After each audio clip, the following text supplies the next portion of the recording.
28. They keep growing. Hello, everyone. Thank you for joining us. This is the start of the Babylonian Academy with Rumen, the modern father of Babylonian astrology. And he came to us from 4,000 years ago to revive the astrology again. And I believe today it will be more like an introductory day into Babylonian astrology. And this four-part Babylonian astrology kickoff will be focused on Heliacal phases of the planets, which is a doctrine that Rumen rediscovered after we had lost it for thousands of years. And now so many astrologers around the world are using it thanks to his discoveries and thanks to his knowledge and translations from ancient cuneiforms and ancient scrolls. So I'm very happy to present.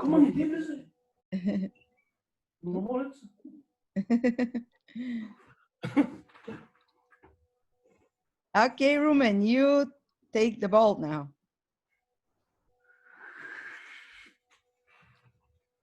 Okay, are we starting? We have started. Okay. Wait. No. Okay. It's still stopped. Oh. Oh, I'm sorry. It's okay. What's that? Sometimes people's microphones, I will be muting them, so it's not a problem. All right. So now I'm very happy to see so many people who are eager to take a look at the origins of astrology. And I will tell you that this is not only origins, but this is the real thing. This is the real astrology as it should be. The real astrology came down to Enmeduranki, which is the first Hermes, as a divination coming from God himself. So it is not something figured out by some human mind or theoretical speculations. This is revelation. This is revelation. And you probably know the legend. I don't need to tell you again. What was this? It was like Enmeduranki. He was a king. He was a king in the pre-diluvial Sipar. Sipar was a city in ancient Babylonia. But the pre-diluvial Sipar is something else. I don't think anybody knows where is the pre-diluvial Sipar, because according to me, this happened in 5,500 BC, which is 7,500 years ago. What happened then? Deluge. Then there was a deluge, but after that, in 5,500 BC or around, came down the revelation to the first Hermes, who is known by different names in different traditions. This is the prophet Idris in Islam. This is Enoch in Christianity and in Judaism. Enoch. And Enoch, yes, and it is Hermes in the classical tradition, and it is Wasn't Enoch the father of Noah, who took the ark? So basically, Enoch was before the deluge, before the flood.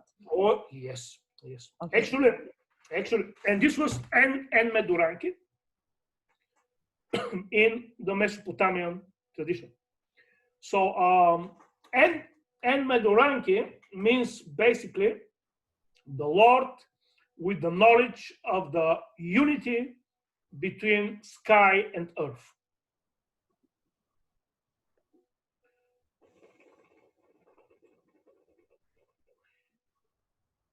So this was many, many thousands of years ago.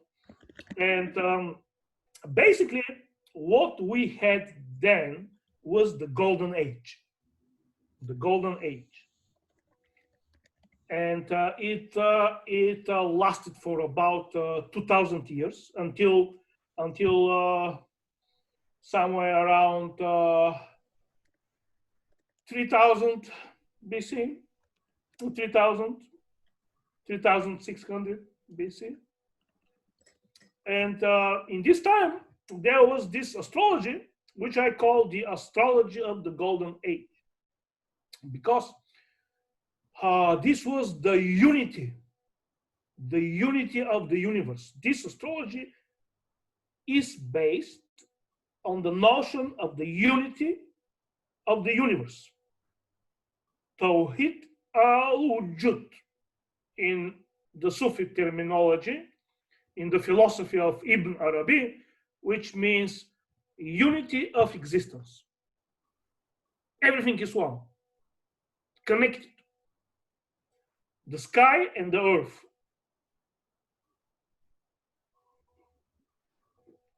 So basically, I'll be short now on this introduction to the origins of the Babylonian astrology and the principles, because I think probably the next series may be Babylonian astrology per se, because now we're doing a special topic. This special topic is the heliacal phases. And this is very specific, and it is a part of Babylonian astrology, but Babylonian astrology is much, much bigger than the heliacal phases. So I hope very soon, after we are done with these 4 webinars, maybe we can start another series, which will be Babylonian astrology. So then we can talk in detail about these different eras, about their myths and how they are connected with astrology, their tradition of priests, astrologers, the omina, and how they looked at the sky, how they looked at the stars, and everything. So it is a vast topic. So it will be covered, I hope, in a different series. But now we are on the heliacal phases. And heliacal phases Babylonian astrology as well? Pardon? Aren't heliacal phases used in Babylonian astrology? Yes. Okay, so it is part of Babylonian astrology. Yes, heliacal phases is very important part of the Babylonian astrology. But as I said, Babylonian astrology is much, much bigger. Heliacal phases is only one very specific field, very important field of Babylonian astrology, indeed.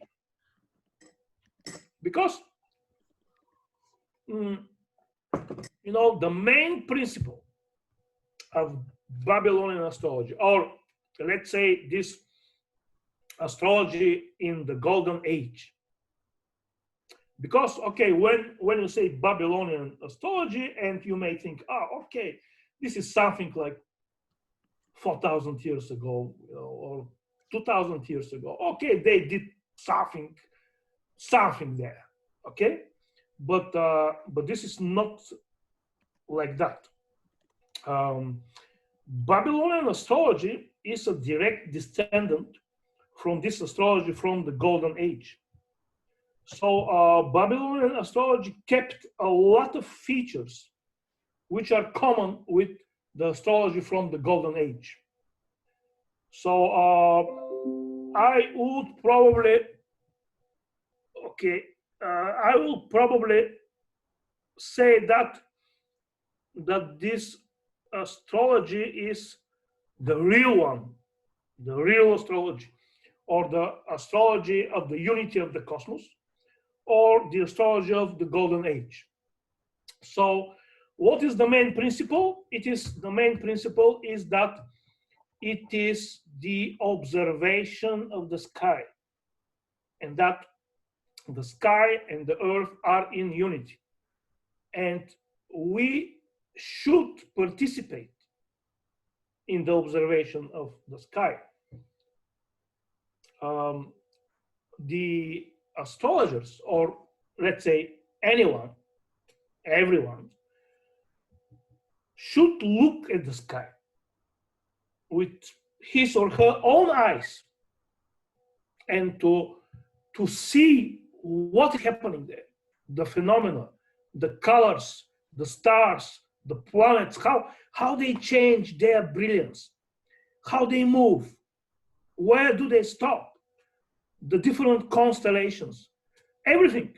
This is the living astrology, and now you can still see Venus and Mercury. Venus will be very soon will be out of the picture. She will go invisible, but Mercury is still visible, and we can enjoy this magnificent view. Like several days ago, I looked at the sky and I saw Venus and Mercury one by the other, by each side, together, very, very close. Mm-hmm. It was amazing. Yeah. Many people are posting pictures on Facebook and posting it because it's rare to see them both visible. So let me see what is important for you to know before we start with some details. So, okay, what are the heliacal phases? The heliacal phases are the apparitions of the planets and the stars when they show up on the sky for the first time and when they disappear. Also, stationary points for the planets. And there are some other heliacal phases which are a little bit more complex, but the main heliacal phases, this is the appearance of the star or the planet for the first time after conjunction with the sun. This is the birth of the star. And the disappearance when you cannot see the star anymore, like it will be the case with Venus very, very soon. Venus will disappear. So we will, from the sky, it will not be visible to the naked eye. And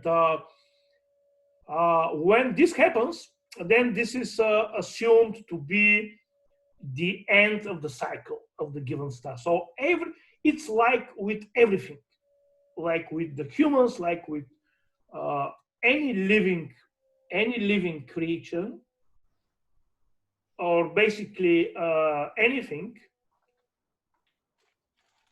has a life cycle.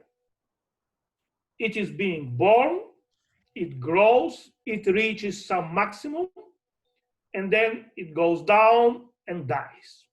And then it spends some time together with God, talking about what, how was this cycle, what did this thing see, what did it do, and so on. After that, there is rebirth.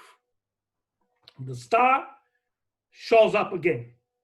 So this is the life cycle of the stars. Lada, I cannot see you. Lada, can you hear I'm me? here. I'm here. I'm just having some breakfast. Sorry, that's why. Okay. So this is the life cycle of the stars, and as you can guess, it is very important for astrology that we know where in their life cycles are the stars, because they act in a completely different way depending whether they are morning stars, evening stars, or invisible. You know very well the example with Venus, that there are 3 or probably more divinities which reveal in different heliacal phases. And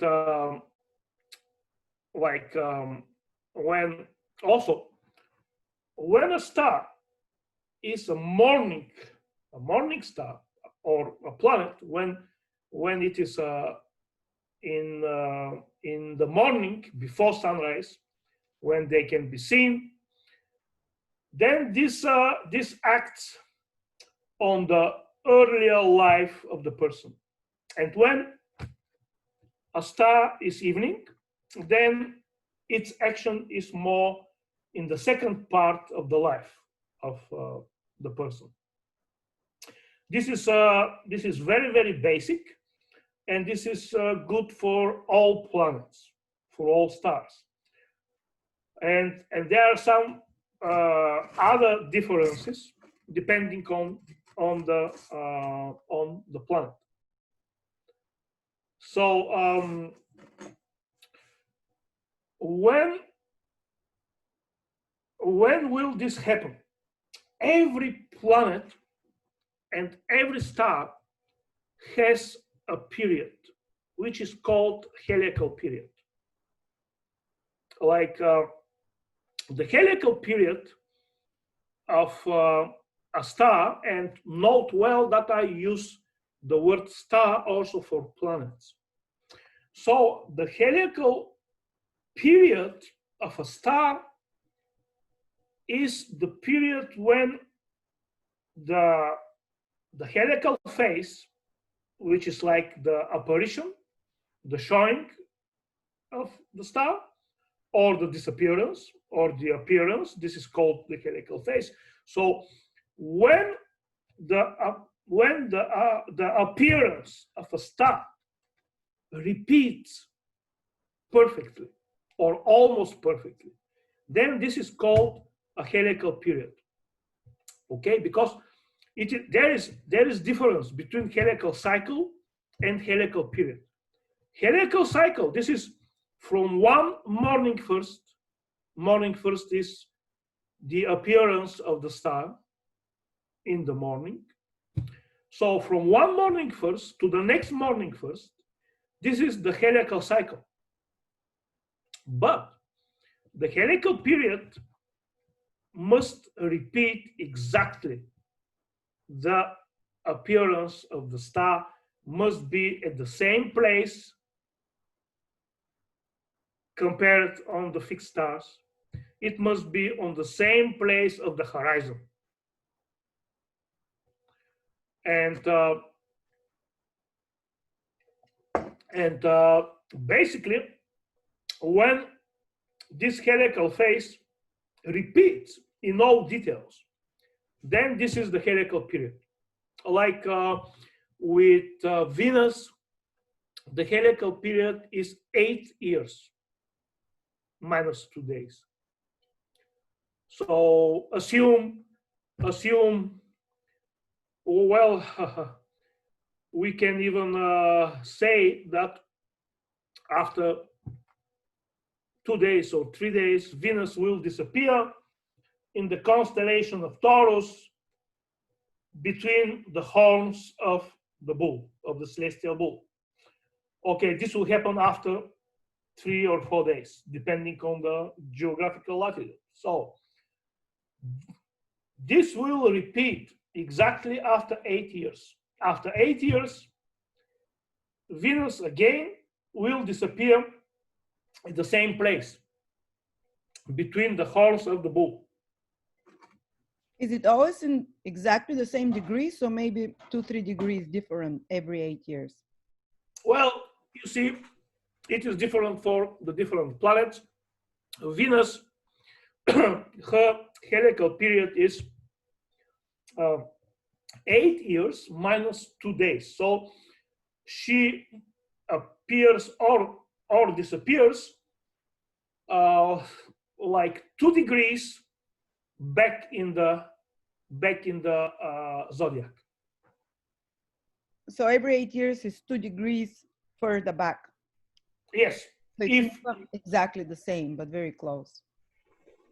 Very close. So if for example Venus disappears now in the 20th degree of fixed Taurus, then after 8 years she will disappear in the 18th degree. 2 degrees back in the zodiac.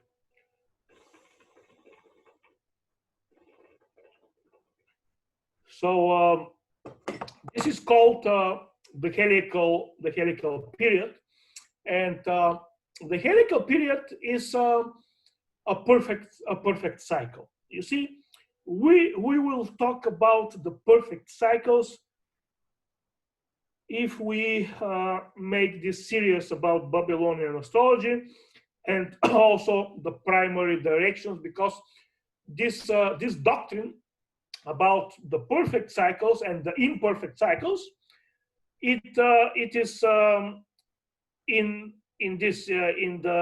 the general Babylonian astrology and in the primary directions. Basically, what is a perfect cycle? A perfect cycle is where the beginning and the end are at the same place.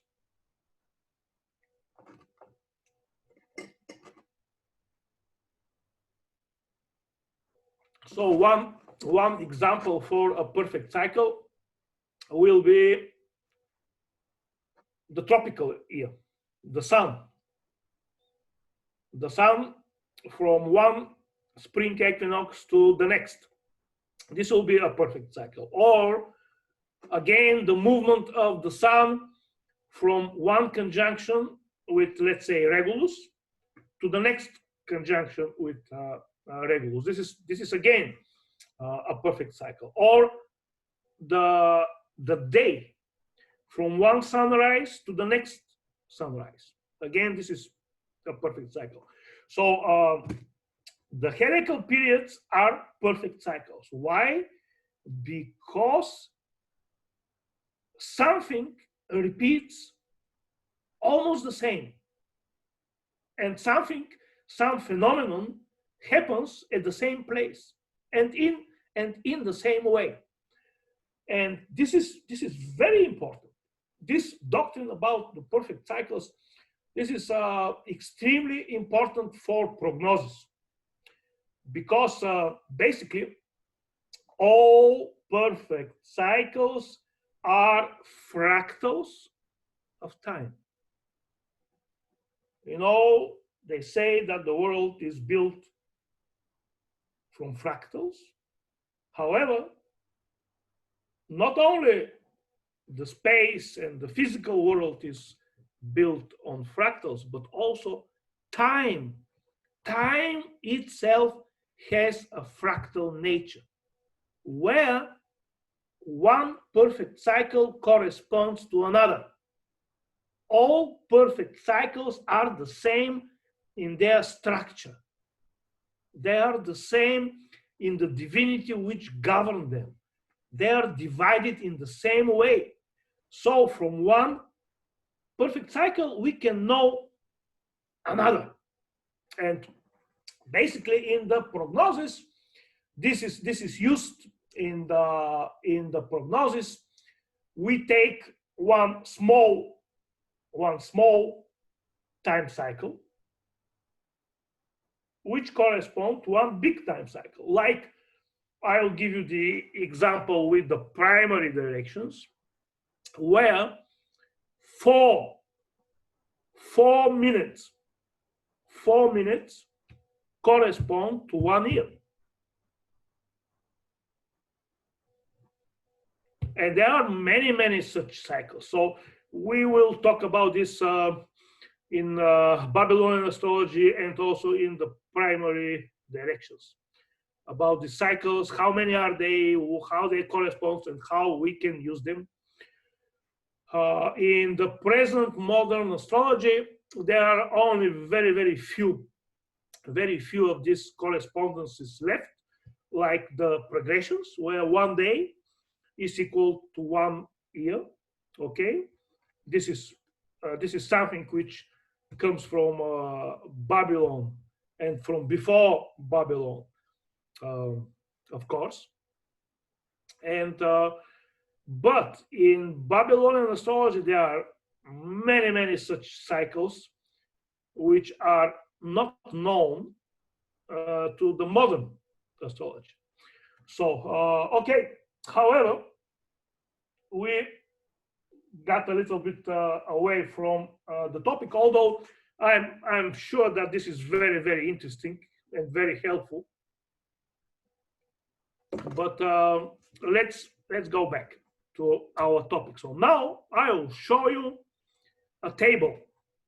I will show you a table with the heliacal periods of all planets, and not only planets, which is amazing. Oh, here you are.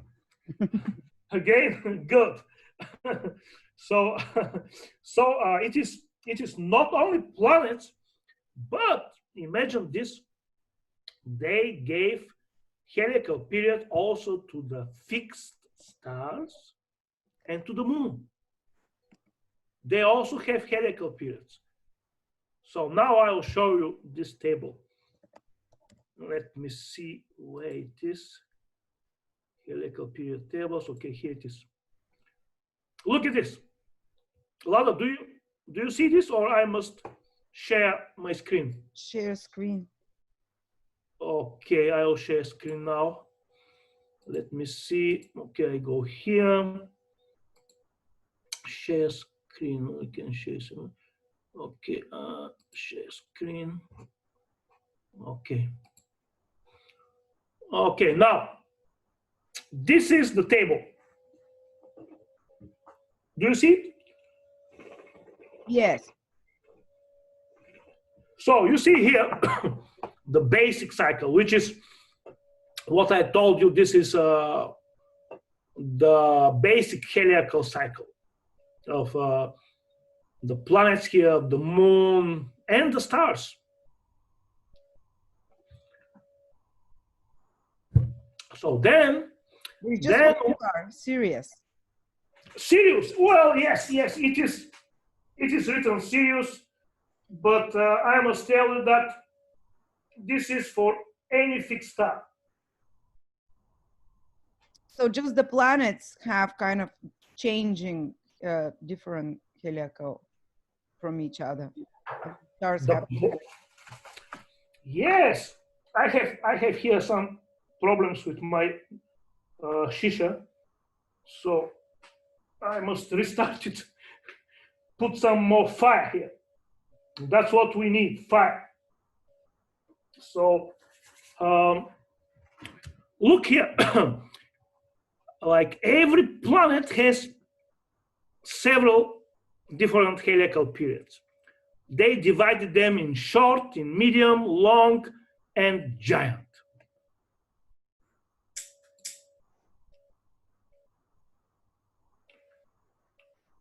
What is interesting here is, look here, the fixed stars have a period of 27 years. And the moon has a period of 25 years. So, Lada, tell me, what the hell is this? Why the stars will have a period of 27 years? I'm clueless. And why the moon will have a period of 25 years? So we will go back on this and we'll talk about this after we finish with looking at this table here. So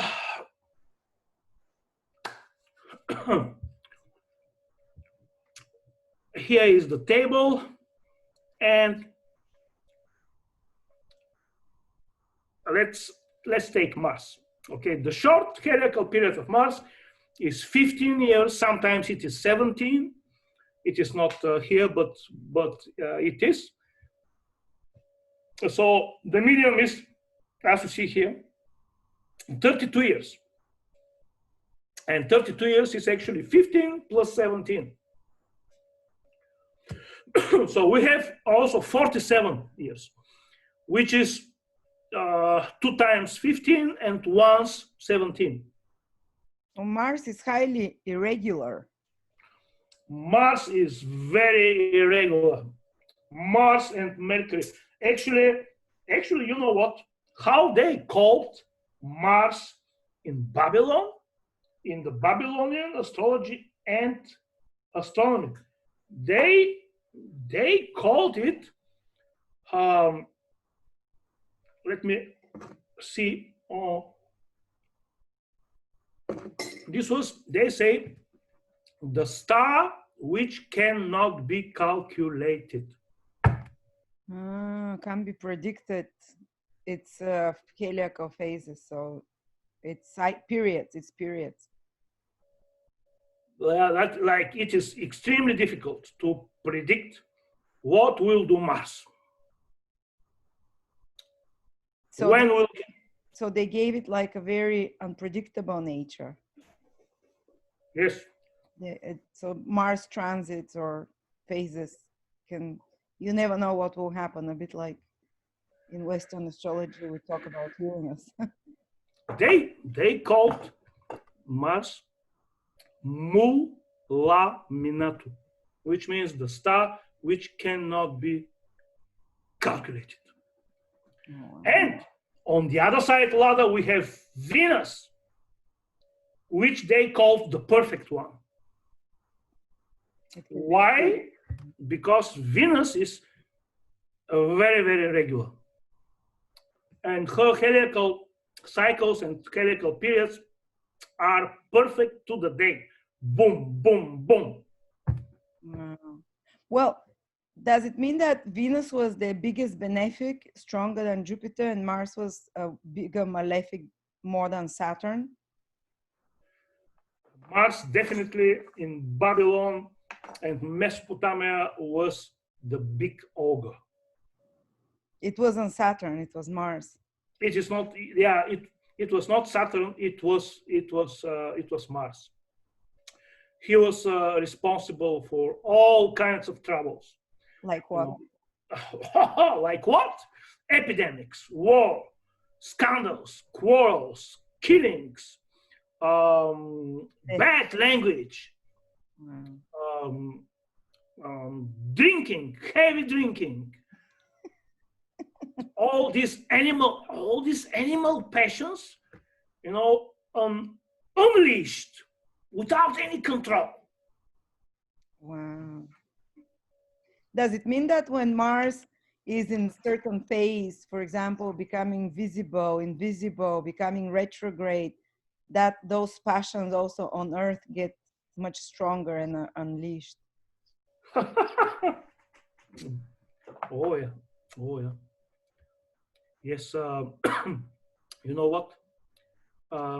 Let me see whether when you tell me this, I just remembered that it will be very interesting to show you something about Mars. Just someone asked, does Mars have any nice properties in Babylonian astrology, like being passionate, being determined, or they didn't give it nice properties? Well, every star has something nice, of course. And Of course, Mars will, as you know, will give you a lot of energy. Mm-hmm. So you can basically take that animal passions and turn it into something constructive if you have more evolved control over yourself and consciousness. But in maybe in less conscious persons, it's very destructive. Oh yeah, yeah. I think it all depends on the level. Of the person, yeah. On the level of the person, on the spiritual level. So Mars was the biggest malefic, Venus was the biggest benefic, bigger than Jupiter.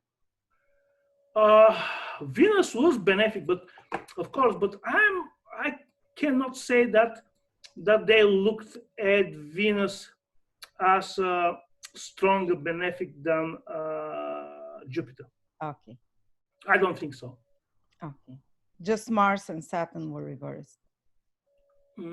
Yes. Just Mars and Saturn. Let me see, where was this? I want to show you something which will definitely is very interesting. Look here. This is the cycle of Mars, the heliacal period of Mars. Like in the center is the sun. So this point here is the Earth. Mm-hmm. And this here is the orbit of Mars, which is moving. Mars, you see all these irregularities and all these difficulties in computing Mars comes from his orbit, because his orbit is not like a perfect circle. Okay, look, the orbit of Venus is almost a perfect circle. Wow. Venus is the planet whose orbit is at closest to the circle. So it's perfection. Symbol is perfection. Perfection, yeah. The circle is the perfect thing, or the sphere. So many Greek philosophers actually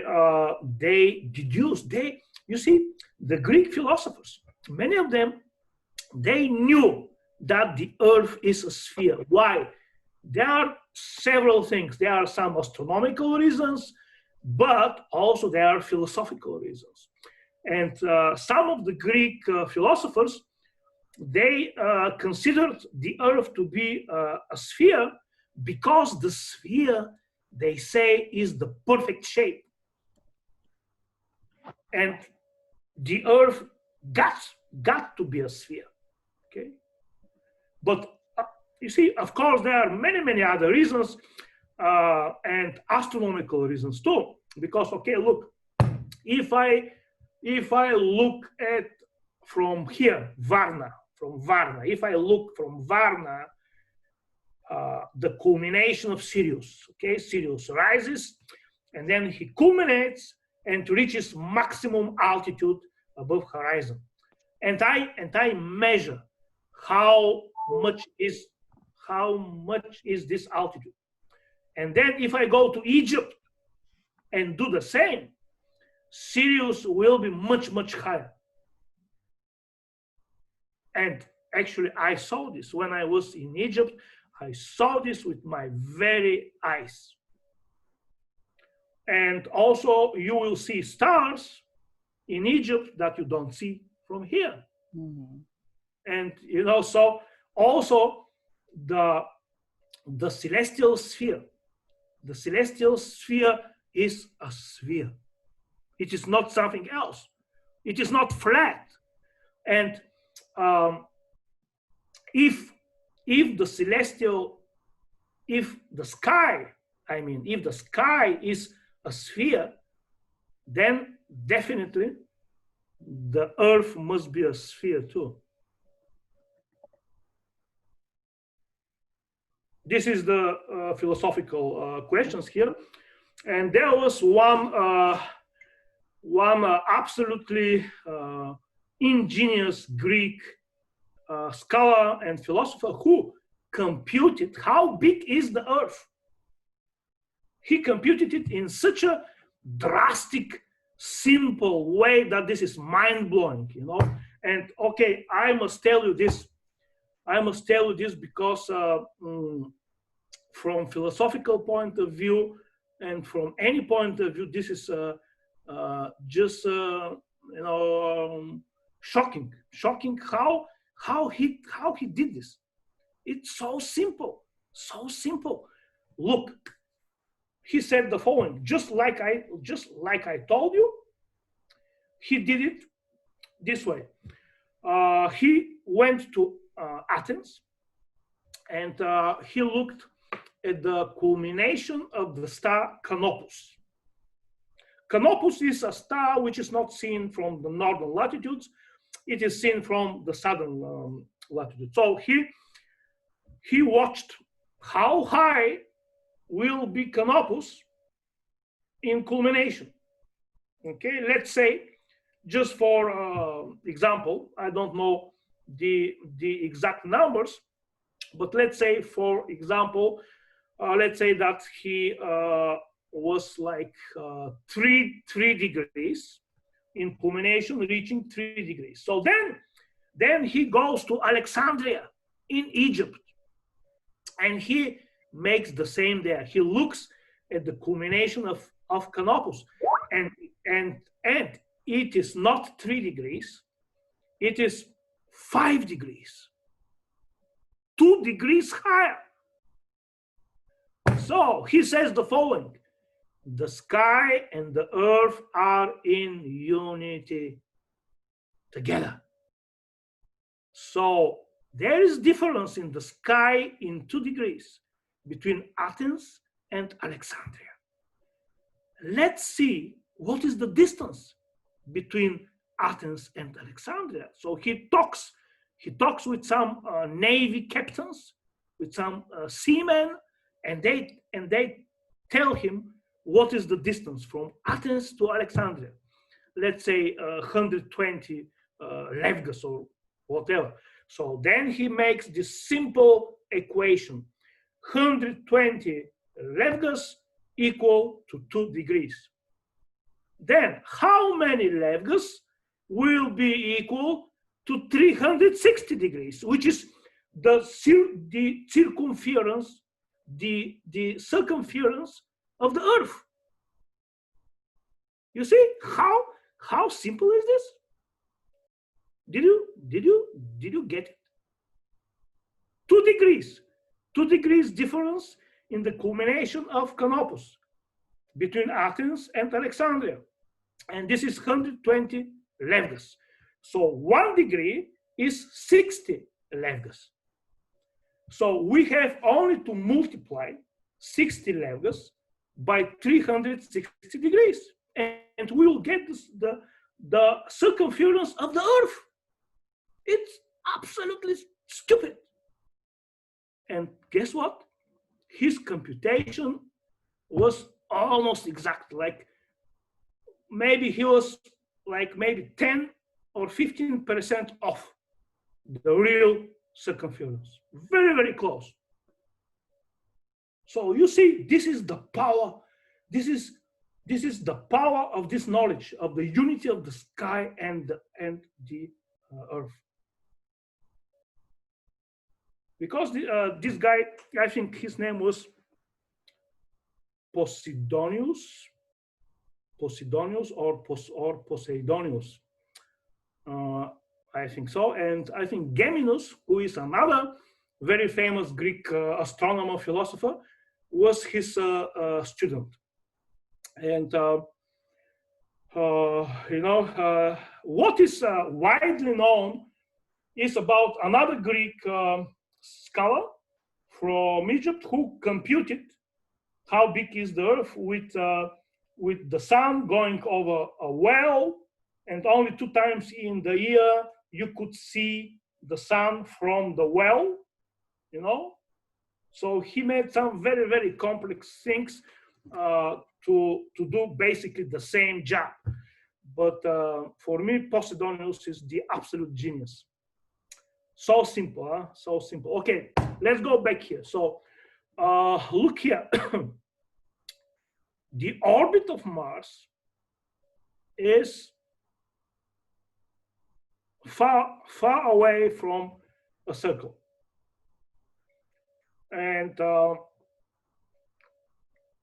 when Mars moves in his orbit, he needs about 2 years and a half. So to make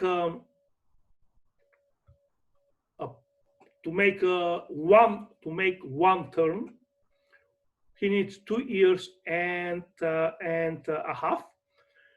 And here you can see also the orbit of the Earth and the orbit of the Mars. And look, there is one place here. There is one place here where Mars comes very close to the orbit of the Earth. Here, look here.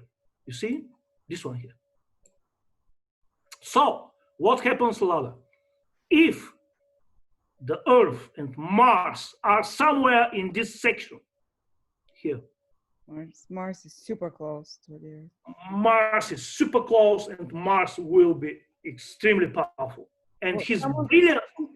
Someone noticed and said, wow, this shows the rise of Hitler and the Second World War. Absolutely, absolutely. This was my point.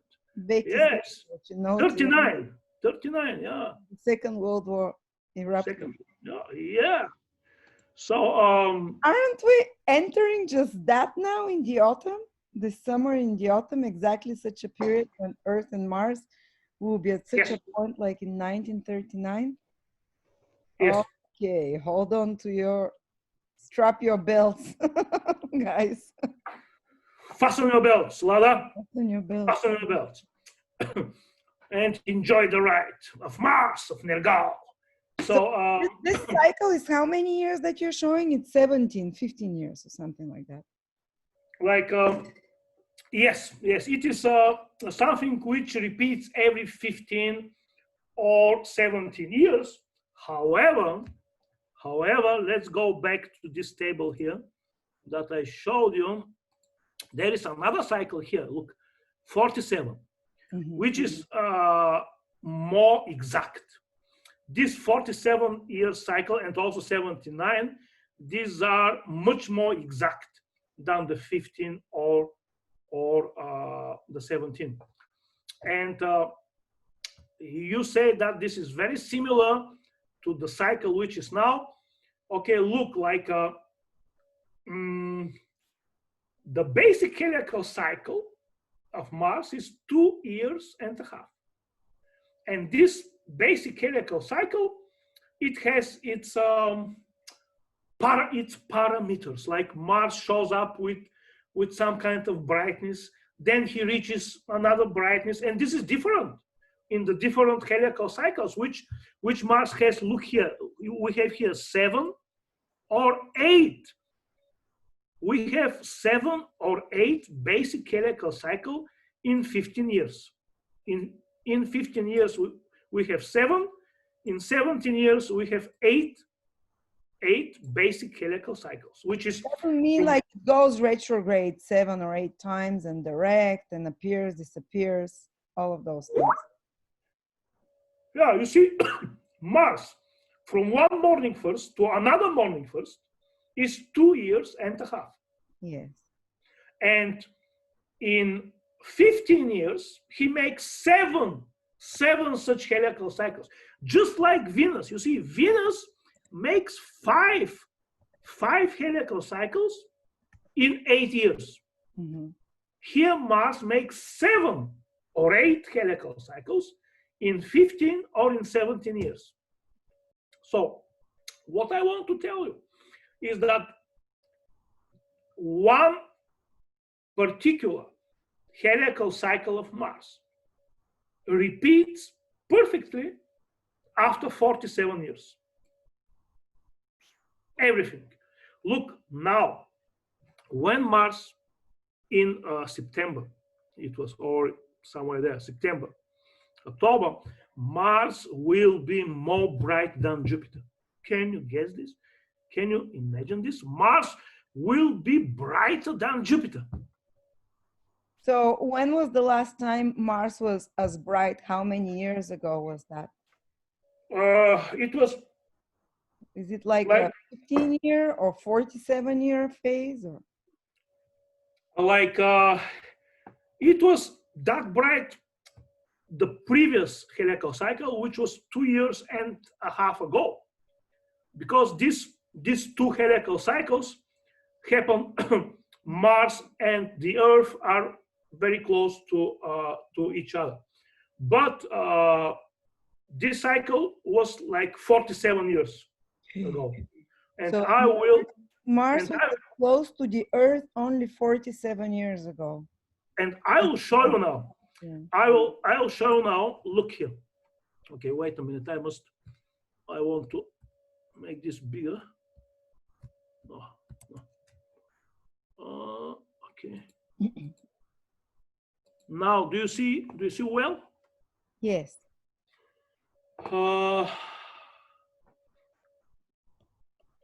Okay.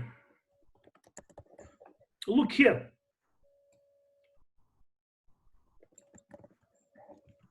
Like here, this point here, the maximum point. This is actually how bright is Mars when in a position to the sun.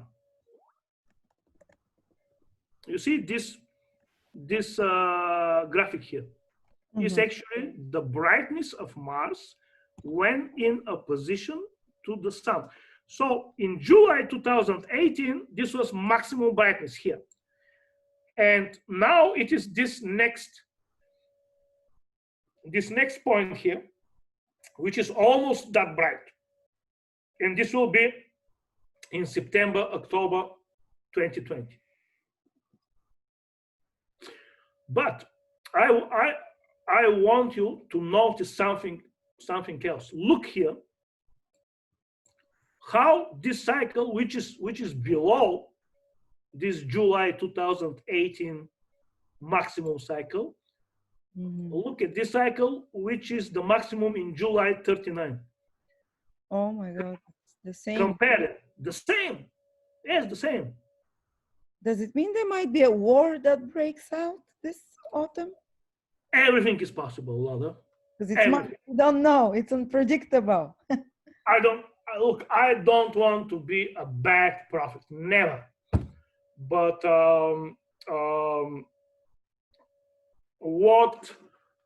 what we have here is absolute mess, because we have a solar eclipse on almost on the birthday of the sun, very close to this winter solstice.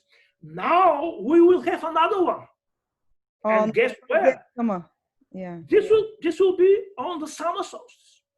On the birthday, the 4 birthdays of the sun, basically. This is crazy, and also Mars is shining very bright. So wow.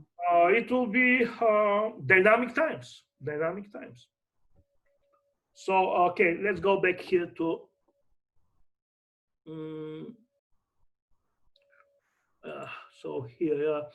So here now. Someone said that the previous cycle of Mars, when you were showing that table in 1860, when it's the same, like, can you return it back to the cycles of Mars? In 1860, which is the same, is when the Civil War broke out in the States. Oh my God, this is so true. So exactly the same phase was in 1816, in 1939, and now we're having it this year again. It repeats when 2 wars broke out in previous such cycles. Crazy. Okay, sorry. So, look, do you see this graphic here? As I told you, this is the points. This is the brightness. How bright is Mars when in a position to the Earth? And here, number 1 here. Okay, I should know. Number 1, number 2, 3, 4, 5, 6, 7. as I told you, 7 or 8 basic heliacal cycles. So actually, from this point here, which is minimum brightness, to the next minimum brightness, which is here, we have 15 or 17 years. Okay, so that's the bigger period. Yeah. Okay. This Minimum brightness to minimum brightness again. Yeah. From minimum, it goes up, up, up, then down, down, down, again minimum, and this is like 15 or 17 years. And also, from one maximum to the next maximum is also 17 years or 15. Or from one middle point to another middle point, the same, 15 or 17 yes, years. Yes.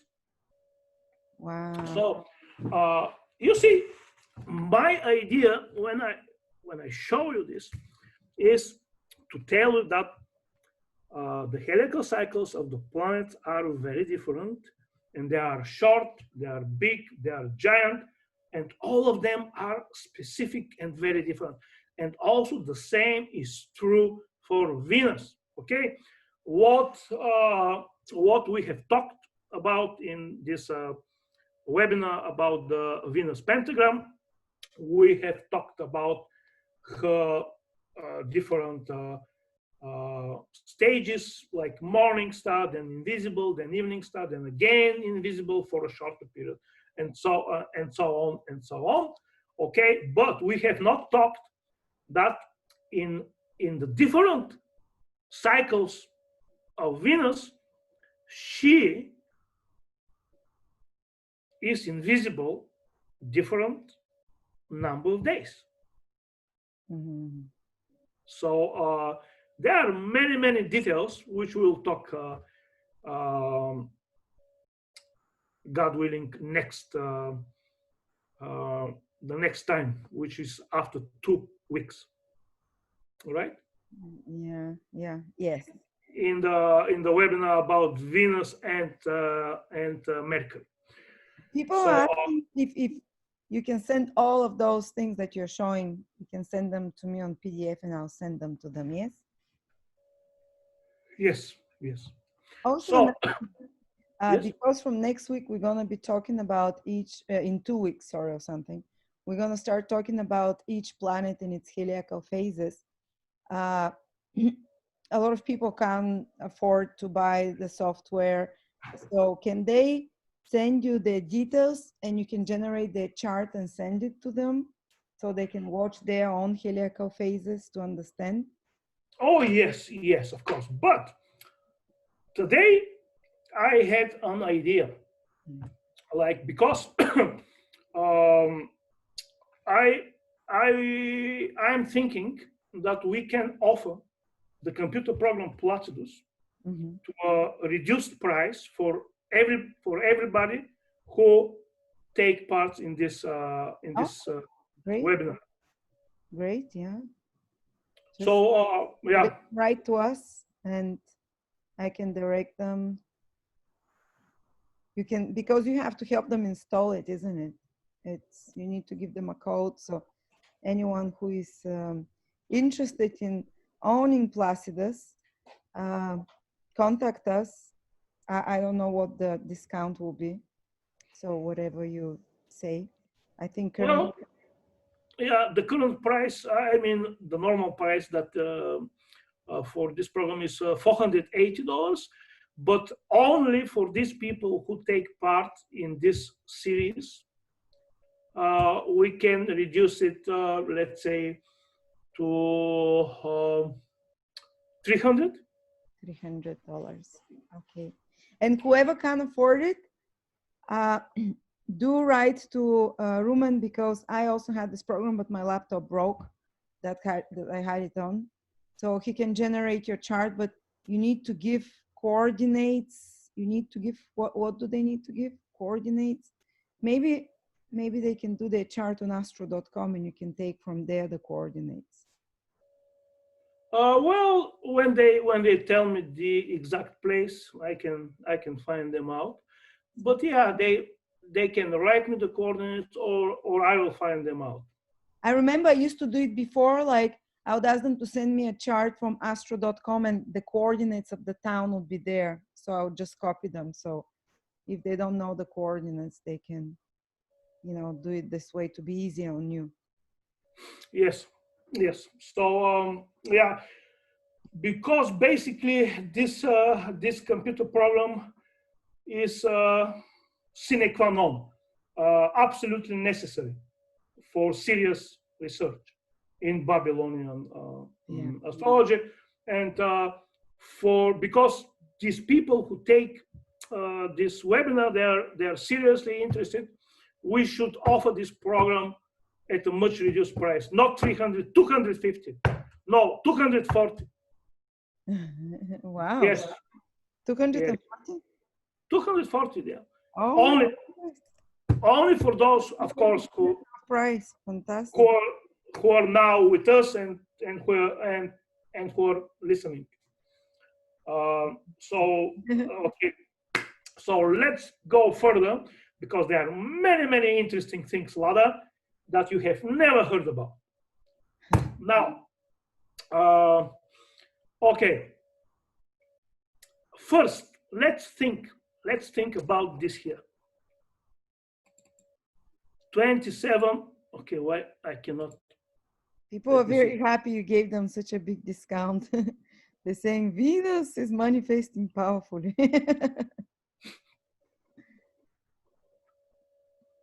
So look, the cycle of Sirius is 27 years.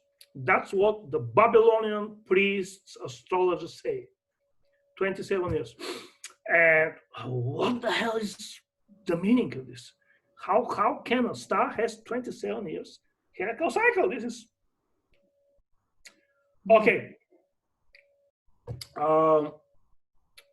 In order to understand this, I must tell you some few things about the Babylonian calendar. The Babylonian calendar was a lunisolar calendar. It was measured with lunar months. So in 1 year, they had 12 or 13 lunar months. And the beginning of the lunar month is when they saw the first lunar, how do you call this, sickle? Lava? Sorry? Is this right? Sickle for serp? Crescent. Crescent, yes. So they watched at the time of the sunset for the first lunar crescent. As you know, the moon is invisible for 3 days. We have talked about this. 3 days, which we must be very careful, because, you know, this time when the moon was invisible, my God, so many things happened to me, which were problematic. I am glad that it is over now. So when the moon is invisible, you know that this is a time when the darkness prevail, and similarity in the sky, similarity on earth. On the sky there is no moon, there is darkness. On the earth, what is happening when it is dark? The evil spirits get out and become active. You know, because, okay, look, all these criminals, all these, you know, bad guys, when do they act? When it is dark. When there's no moon. Okay, so in Mesopotamia, it was a very big festival when they saw the first lunar crescent. It was a time for a feast. It was a big, every first lunar crescent, which is the beginning of the lunar month, in Mesopotamia was a time of a festival. There was they were singing hymns to the moon, to the sky god. Uh, they were making prayers. There was music, and then there was a lot of dancing, eating, and drinking. So so okay, the month starts when you see the first lunar crescent, and I will recommend to everybody who is listening now that they go out and look for themselves to see the first lunar crescent. You know, first they can compute in some way. Okay, if they have my problem, okay, they will know exactly when will the first crescent show up.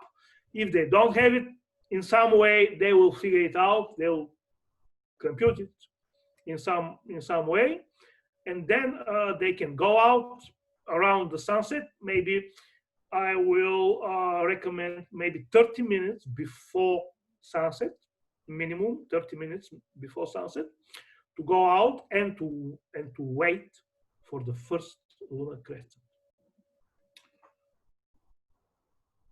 Because a lot of apart from the astronomical,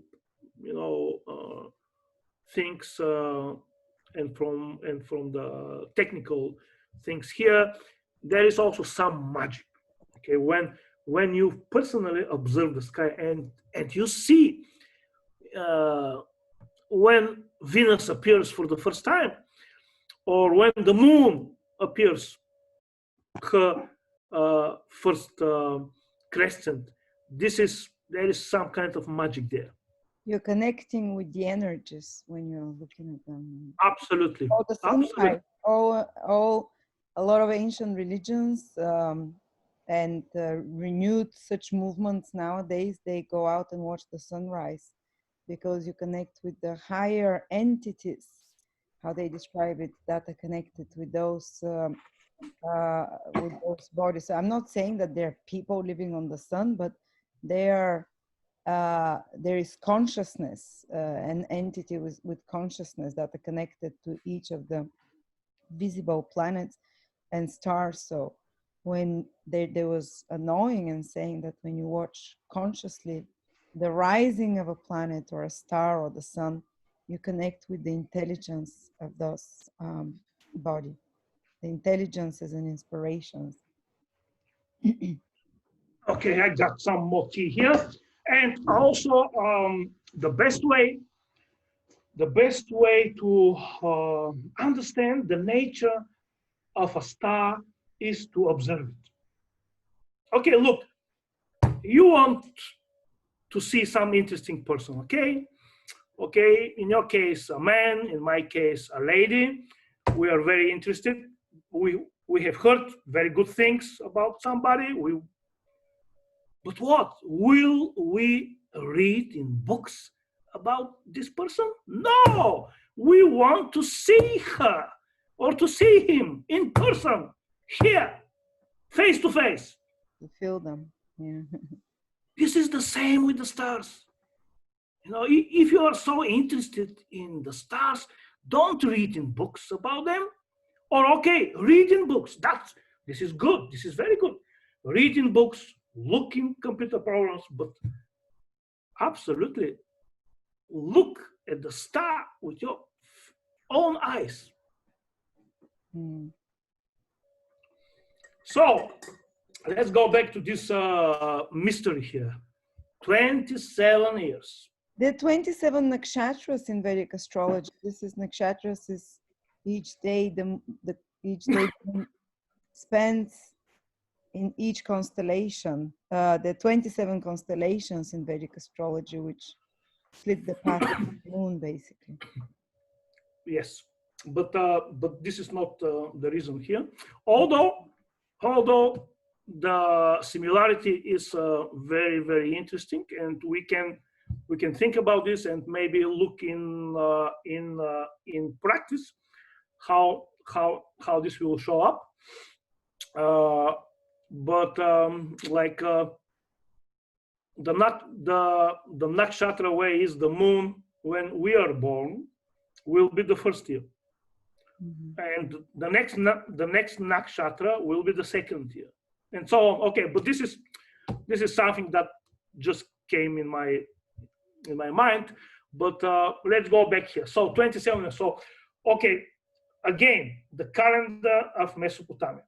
Mesopotamia includes also Sumer,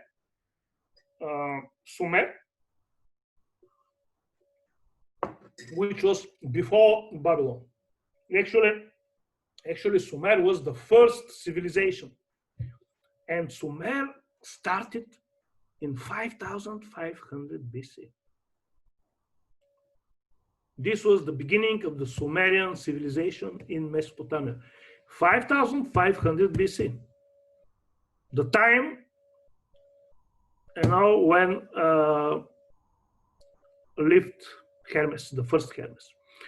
And the first temple in Mesopotamia, the first Sumerian temple, was built in 5,500 BC, exactly around this time, in Eridu.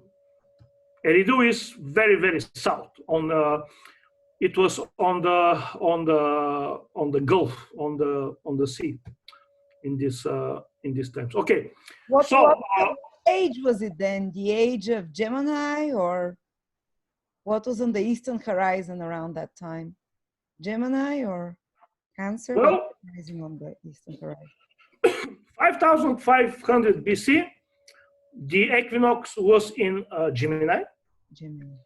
But at the spring equinox, if you go out and look in the morning, you will see the mighty Taurus rising in the crown of the sun. No, so it was, I'm asking which constellation it was. So it was the constellation of the Bull, 5,500 before Christ. The constellation of the Bull was heliacally rising at the spring equinox. So it was the age of the Taurus then, the Bull. We can say this, but the spring equinox itself was in Gemini. Wait, I don't understand. Okay, look. Okay, let me see if I have here something. Oh, look. Let me see. I have here something that maybe I can show you exactly, because if you want to see the celestial bull, you will not see it if the sun is there, right? Yeah, when it's rising, you want. The sun must move to Gemini, and there is space between the celestial bull and the sun, so that Taurus can be seen heliacally rising. You see? So the sun was rising with the constellation of Gemini, but before that, preceding it was just before dawn, people would see the constellation of the Bull. Yes, I will. I am looking here if I can find. There was one very interesting graphic. Heliacal period, heliacal phases. I had one very interesting graphic here.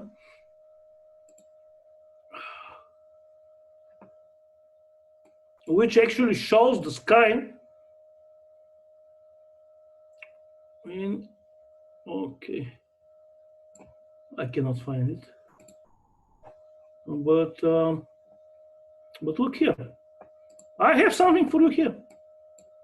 Okay, look, this is my chart, but I am dynamic mode. So now minus 5,500. Refresh. Okay. Now, look where is the equinox. It was in the constellation of the Gemini. Okay, now I will think I'll go. I'll put the sun. Okay, it is close enough. So look now. Imagine, actually this is almost the day. It's almost the day of the spring equinox. And I will move the sun so to make it exact conjunction with the spring equinox. Now is the spring equinox 5,500 years before Christ. This was happening in May back then?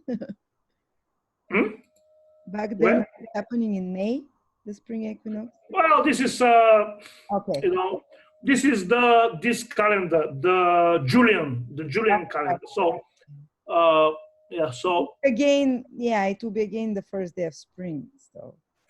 Okay, so now this is, and of course I must change here also the latitude. So look now. Okay, minutes. Let's go like. So it's like sunrise now, the first day of spring, 7,500 years ago. You're looking at the sunrise on the eastern horizon 7,500 years ago, and you see, before the sun rises, you see the bull above, yeah? Yes, the sun is in the spring equinox. The day is equal to the night, very, very important day. And the sun is 9 degrees below horizon. I can see here, you see altitude. When I point to the sun, you see altitude is right now is about 8 degrees 40 minutes. So around 9 degrees below horizon. The horizon is this black circle, which is not a circle but oval. Okay, this is the horizon. I will get rid of the horizon. Now I'll switch on. You see it, right? This is the horizon. And you see where is the celestial bull? Yeah. Above horizon and visible. Oh. Actually, do you know what?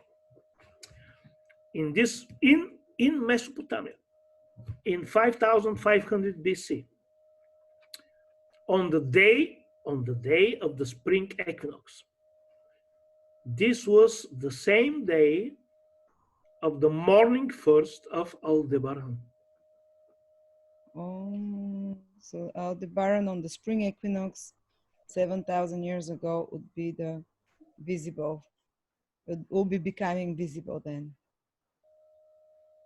That's very special moment.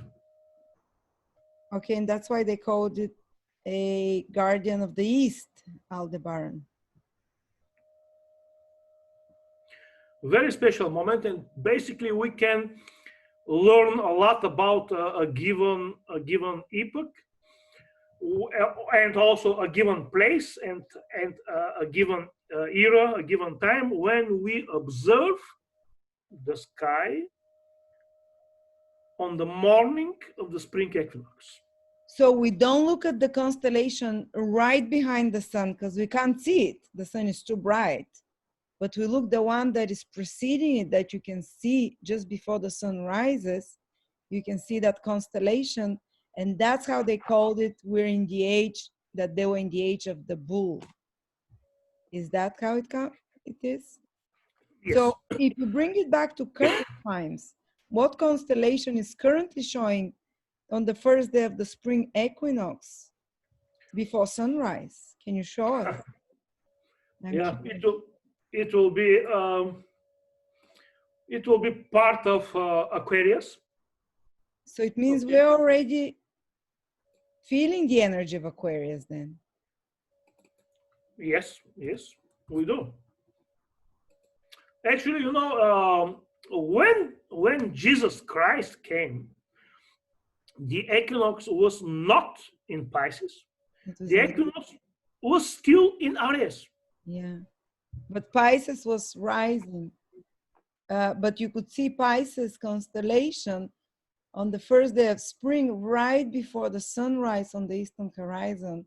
So it was like the age of Pisces is coming type of thing. It's announcing the age of Pisces. And Jesus Christ is symbolized by the fish. So currently, yeah, You see? part of just before sunrise, it's Aquarius rising. So we are already into the Aquarius energies, guys. Wow. Okay, I thought like they were counting them. Okay, Pisces is behind the sun. So that's it. We're only in Pisces energy, but it's what is dawning is Aquarius. I understand now. Yes, but we must wait for another 360 years for the equinox to enter Okay.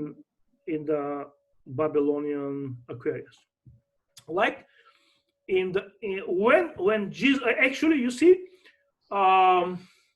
when Jesus appeared, it was something like around 200 years before the equinox entered into Pisces.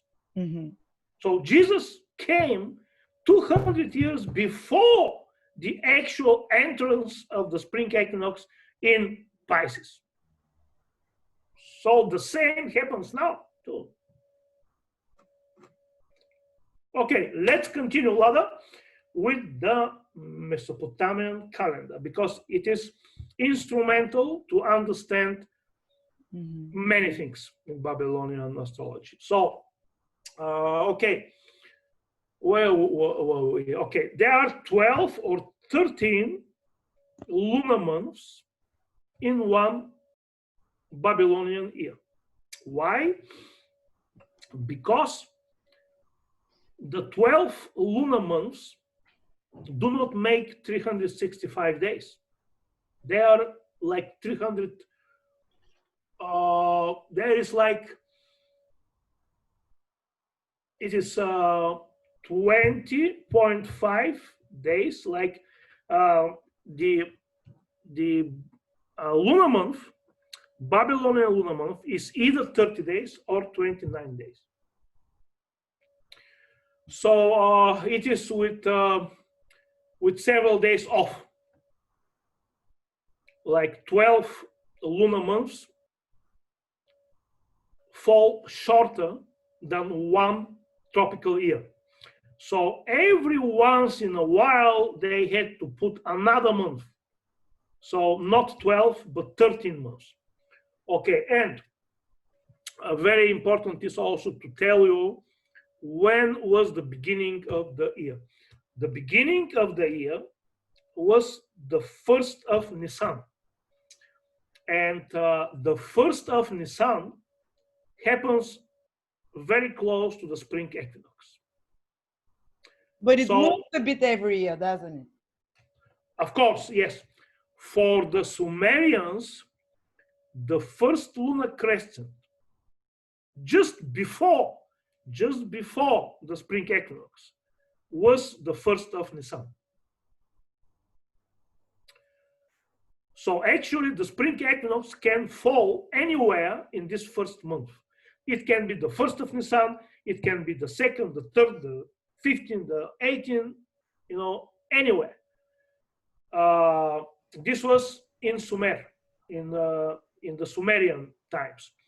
In the later Babylonian times, they moved the 1st of Nisan to be the first lunar crescent after the spring equinox. Which do you think is more correct? Well, I would prefer the Sumerian. Because it's older.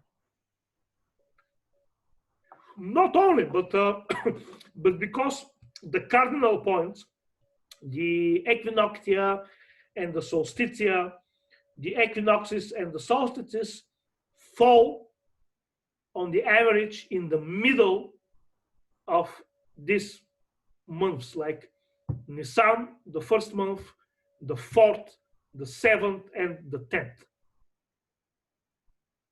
You see, it is logical that the spring equinox should be somewhere in the first month, and not before that. Okay, so now we know enough.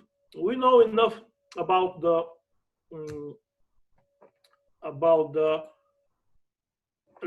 I should go here again, change it to 42. We know enough about the calendar, and now I will demonstrate something to you. Now we go, let's see, I want to compute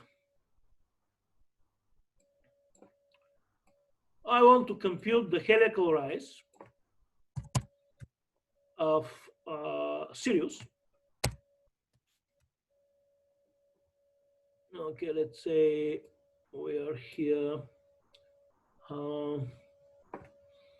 minus 28, which is for Varna. Okay, let's put here 1960. Let's compute. Okay, here you see we can choose Sirius, and here we put latitude, longitude, atmospheric extinction, which is around 0.24. And now we will compute the morning first of Sirius. Look, 16th of August, okay? Okay, now we can put here 1960, 16th of August.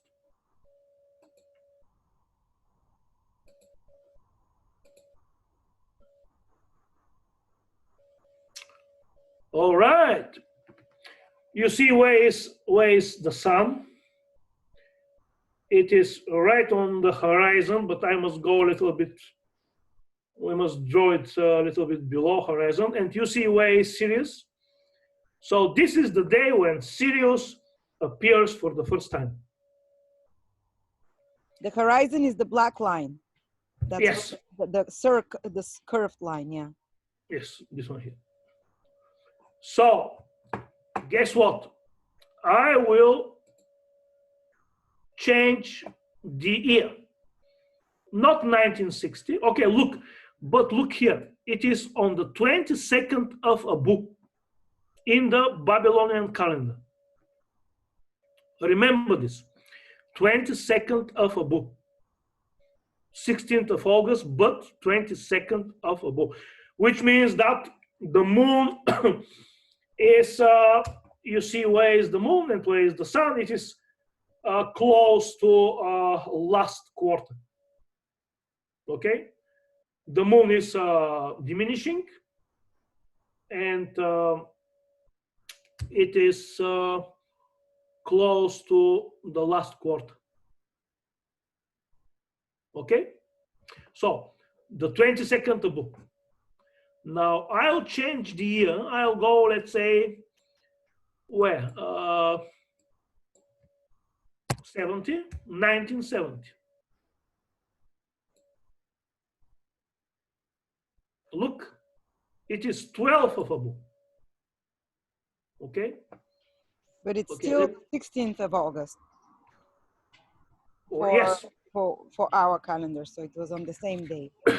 Because look, Sirius is heliacally rising on the 16th of August every year. Well, sometimes it can rise on the 17th, sometimes even on the 15th, but not much more different. 16th of August. And that's why, even if you go back 2,000 years, it will show the same. The same. It will be. It will be. Sirius always rises exactly the same time of the year, basically. Yes, yes. Is it because not the star? Because all other stars are moving slightly. Because Sirius is very bright star, and the brighter a star, the less fluctuations and uncertainty. Yes, the brighter the star, the more certain is the heliacal rise. Well, there is also a theory that our solar system rotates in a binary with Sirius. So that's why Sirius never changes position. Is there anything true to that? Actually, the heliacal rise of Sirius was stable for several thousand years. It changes very, very slowly with time. But okay, look, the main thing here is uh, the day in the Babylonian calendar when Sirius will rise. Okay, so in 1960 it was 22nd of Abu. In 1970 it is the 12th of Abu. Let's see what is in 1971.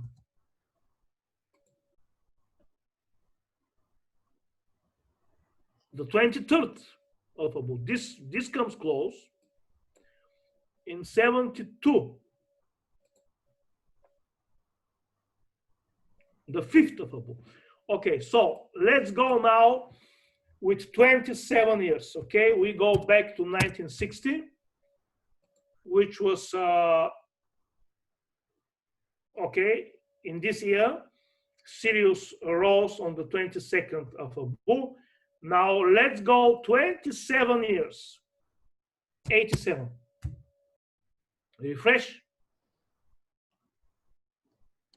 The 20th of Abu.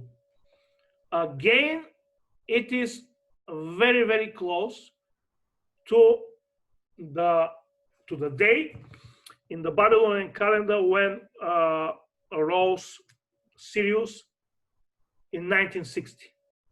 And I guess if I go here and I change the year, let me see what will happen. 87. You see, again, the 16th of August. And this here, the logic is that the heliacal rise of a fixed star happens on the same or very close, on the same or very close to the same day every 27 years. According to their 12 or 13-month calendar, and Abu was the name of their, what, 5th month or? Yes, the 5th month. Yes. So that's why the stars have 27 years, heliacal period, because they appear at the same day, approximately. In the Babylonian calendar. In the Babylonian calendar. Yes. This is the logic. Why 27 years? Because, let me see what, yeah, July 42. Okay. Yeah. So that's why. Okay, now.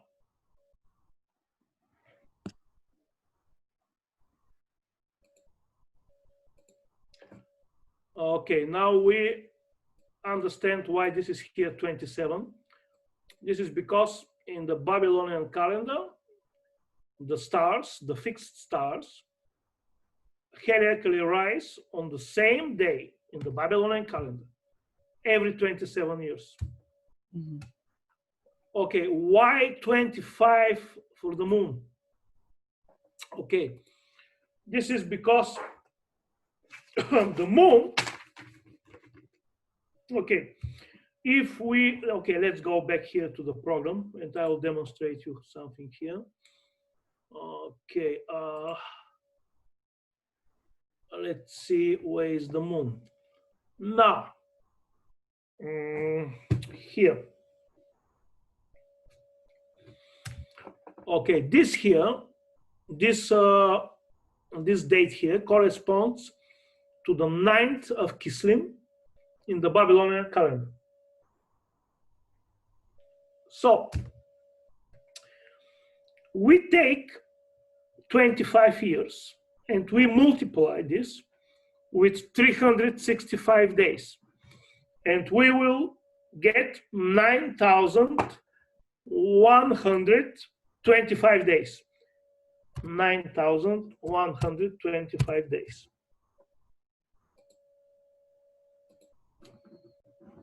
So we go forward with this amount of days. Remember, here was 9 of Kislev. So we go forward. Boom, 9 of Kislev. Lada? Yeah. So this is that after 25 Egyptian years, actually, because the Egyptian year had 365 days.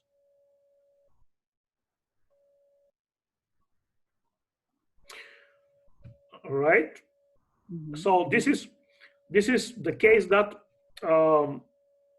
after 25 Egyptian years, we have the same lunar day. Okay. Mm-hmm. So, okay, like if I go back here to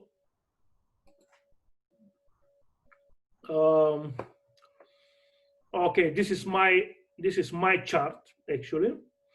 So we go here and we have here that this day here, 29th of November 1960, corresponds to the 9th of Kislev. Kislev is the 9th month. So we have double times 9 here, okay? 9th of Kislev. So after 25, exactly after 25 Egyptian years, this will be the same. Mm-hmm. And this is different. Okay, if we go not with 25 years, but with, let's say, 20, so 300. Okay, wait a minute.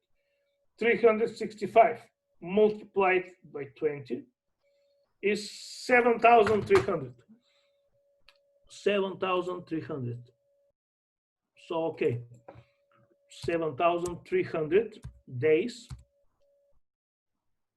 are 20 Egyptian years. So we go with 20 Egyptian years forward. What we get here, the 15th of Araxamna, the 8th month. So we have here completely different Babylonian date. Okay? Lala?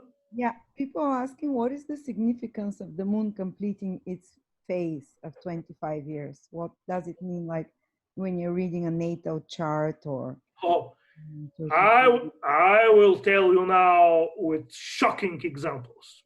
Just have some patience.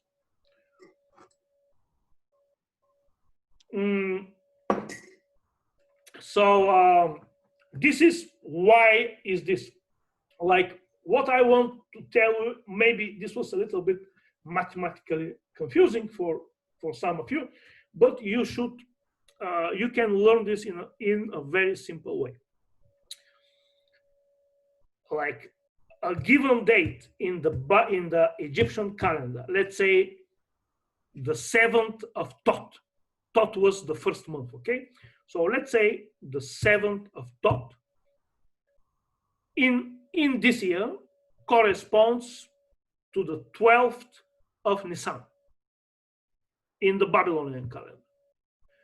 After 25 years, the 7th of Tot will correspond to the same calendar date in the Babylonian calendar. So actually, the 25 Egyptian years cycle of the moon means that this correspondence between Egyptian and Babylonian calendar happens every 25 years. Okay? Mm-hmm.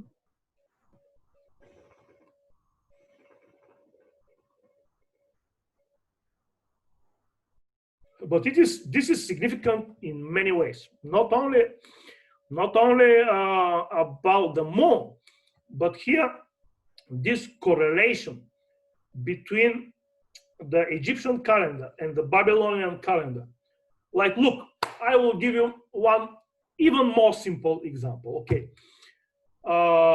let's say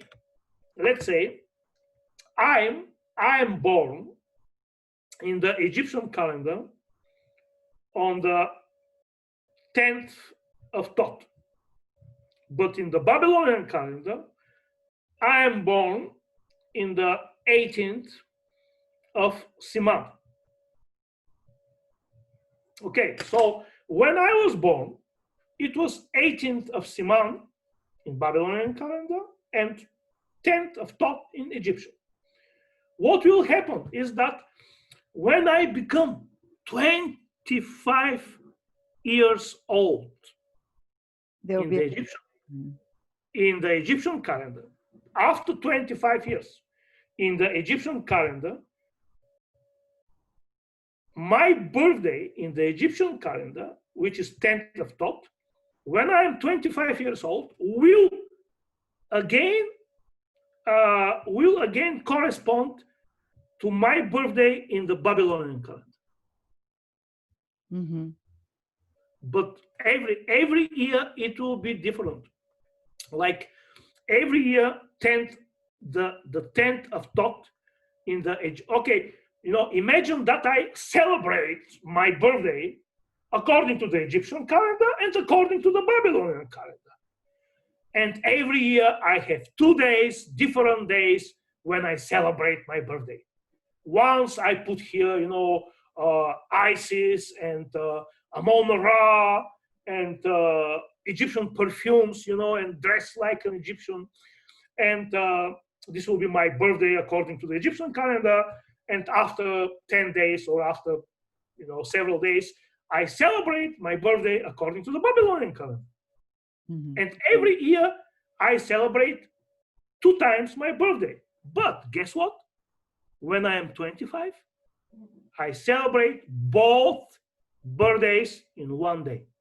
Does it mean that the 25th year, something of importance happens in the spiritual body or the mental body of the human, or? Very much so, very much so. And I will tell you why now.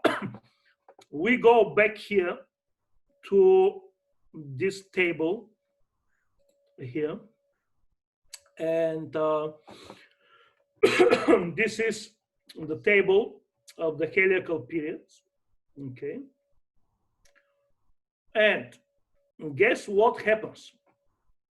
We can actually make another table based on this Heliacal periods, which we'll see here. Mm-hmm. So the period of the stars, 27, then 2 times 27, 3 times 27. Mm-hmm. And we can also, with some distinction, add also some kind of a number which comes from the first one. 27, we can divide in 3 and we will get 9. Okay, we cannot divide 27 in 2, right? But we can divisible by 9. Pardon? They're all divisible by 9. Yes.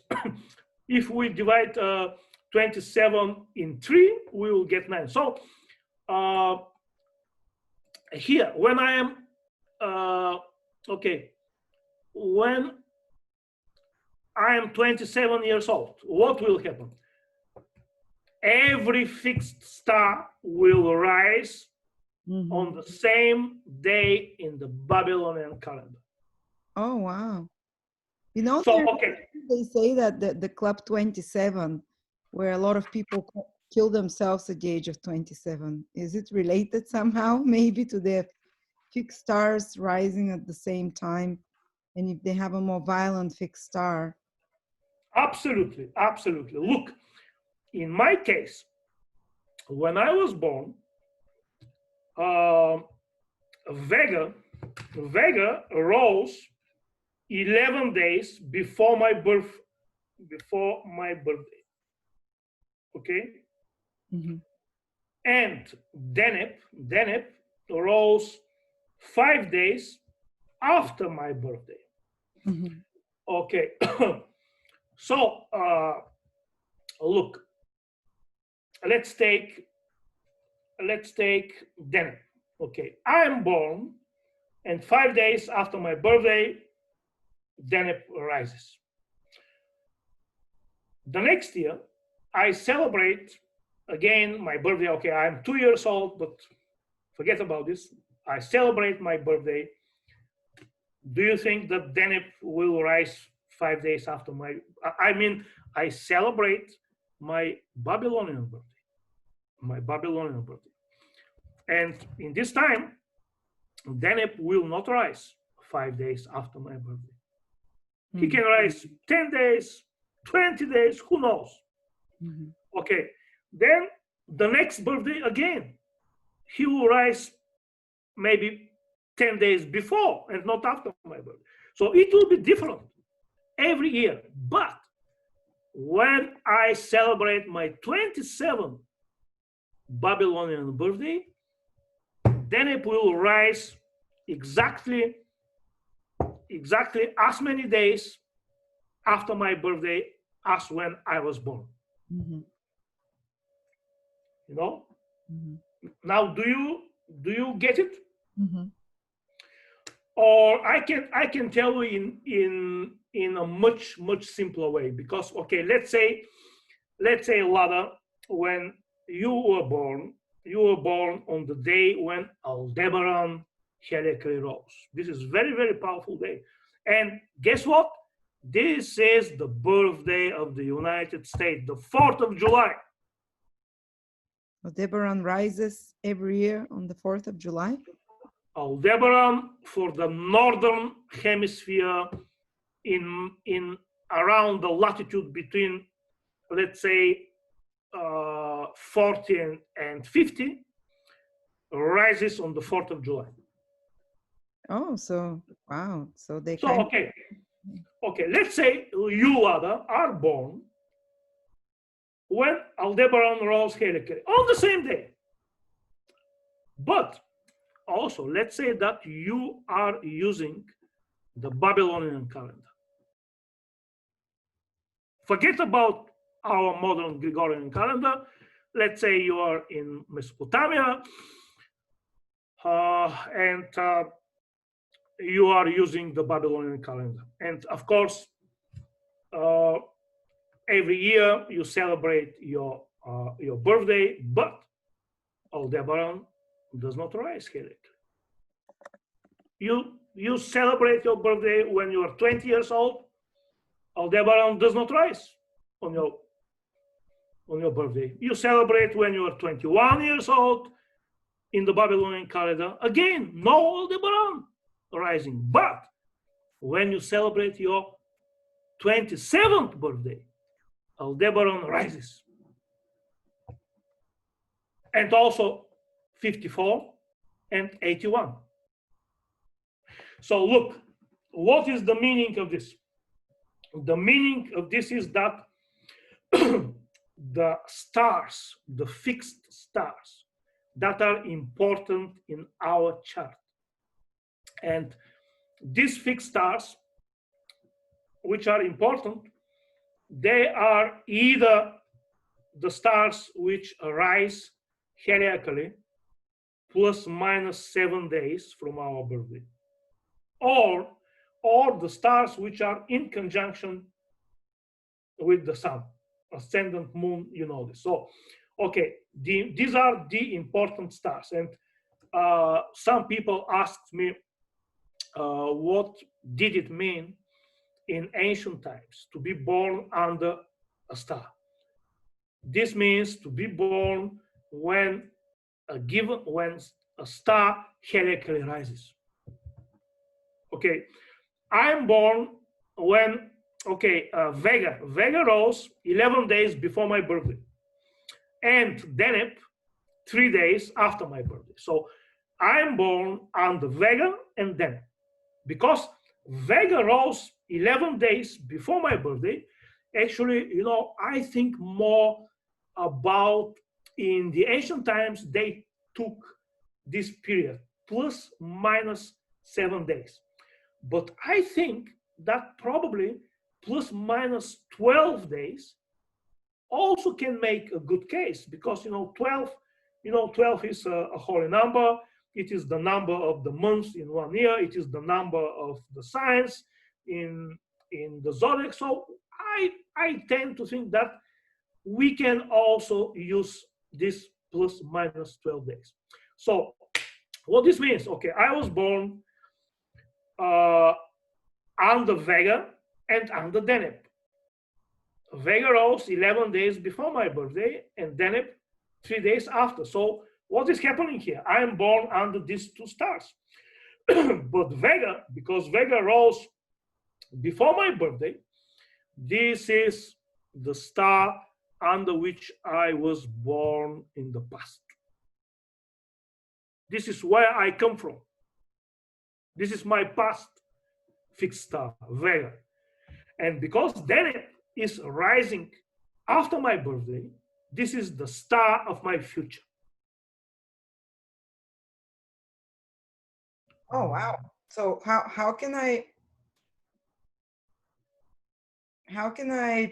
do that? How can you see what stars you are born before and after? Okay, look, we go here. We go, let's see which will be the best. This one will be the best. Okay, here. Okay, I put here the year when I was born, 1960. Then, okay, I get rid of all planets here. I don't need them. I leave the stars brighter than second magnitude. Okay, save settings. Okay. Now let's see, everything is fine here. Computer. Yes. Okay. Can you hear me now? Yeah. Sorry. Okay, now compute. Okay, here comes the list, and I must go somewhere in the end. Okay. All right. So look here. I am born on the 29th of November. So look here, Vega. Morning 1st, November 19. And you see Deneb, morning 1st, December 6th. Okay. Now you got it? Yes. Can you include tables of those stars so people can check what stars they're born before and after? Sure. Sure, yes. Because you said they don't change much over the years when they become visible and invisible. Well, this will be different for different latitudes. So I can make a table for several different latitudes. Okay. That would be awesome. So because this will be different for Australia and for Canada, right? So I'll make like for 5, 6 latitudes. Okay. Yeah, maybe for Australia, for Central, whatever, the more northern ones like Scandinavians. Yes. And if you scroll to April, you can see, because it's the same latitudes we are born on.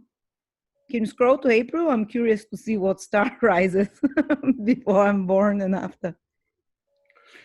Yes. So what this means actually is that when we are 27, the fixed stars, which are important in our chart, become very, very active. Oh, okay. And whatever is their meaning happens in our 27th year of life. So what happened to you? Deneb and Guess what? Something very big, because I have quite a number of stars important, like Vega, like Deneb, like Antares. Look, my son here. Okay, wait a minute. I must go to the birth.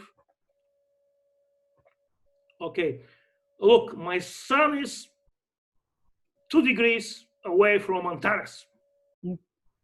the heart of the scorpion. The heart of the Scorpio, yes. So also Vega and Deneb, which are heliacally rising. So these 3 stars became very active when I was 27. What happened to me when I was 27? This was communist Bulgaria. It was 1987. It was totalitarian regime, you know, George Orwell, 1980. You know this book? Yeah. Okay. So, however, this was George Orwell, 1987.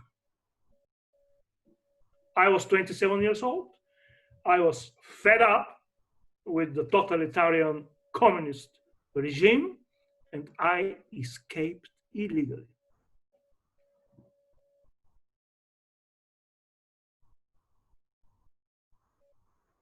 This was the year when I escaped to Western Germany, to West Germany, because in this year there was East Germany and there was West Germany. So I escaped without passport, without permission, from the communist paradise. Mm-hmm. And are those stars somehow connected to immigration, or?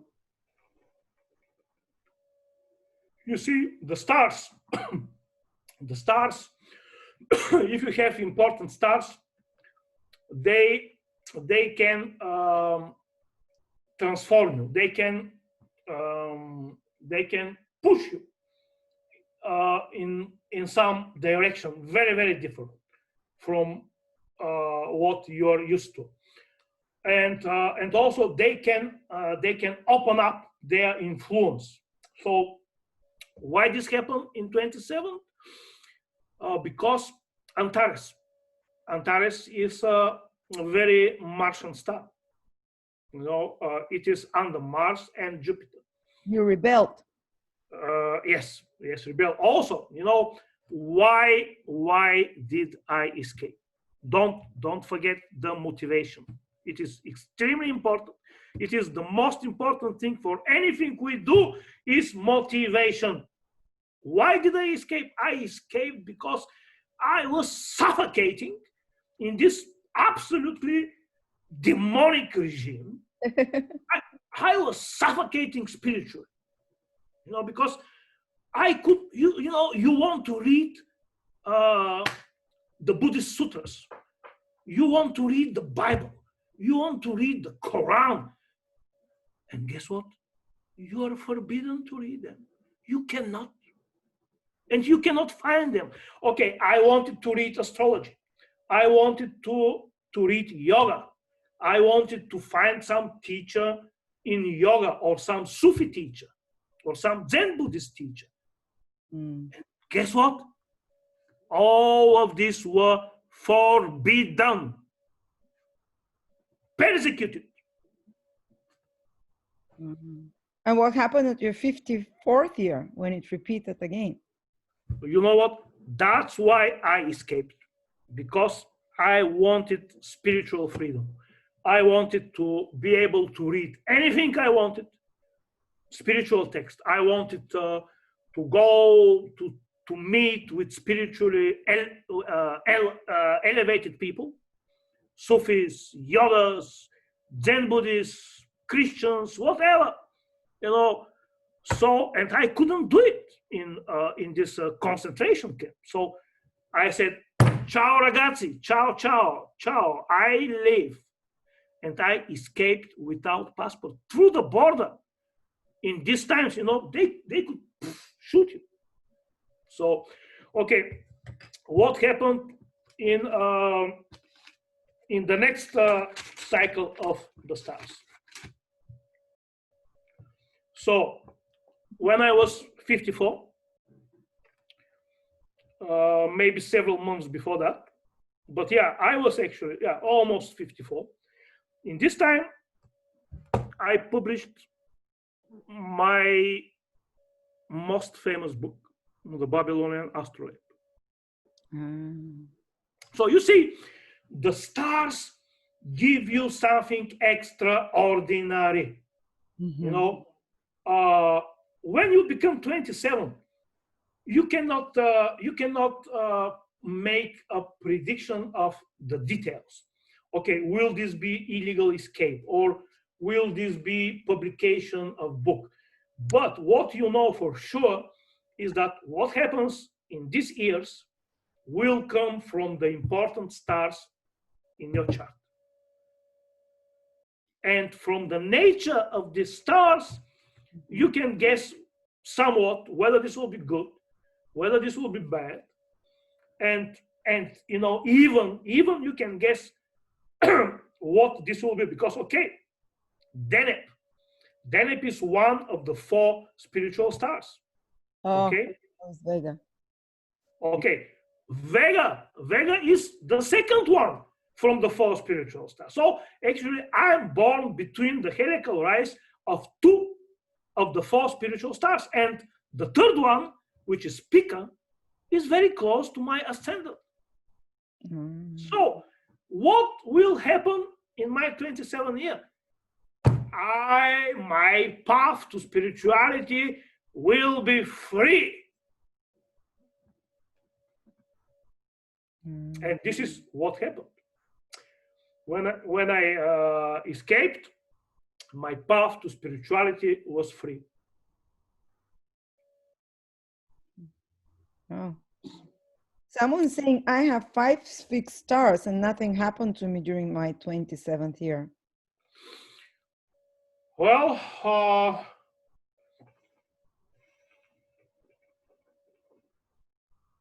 we must carefully look at our past and remember all the details.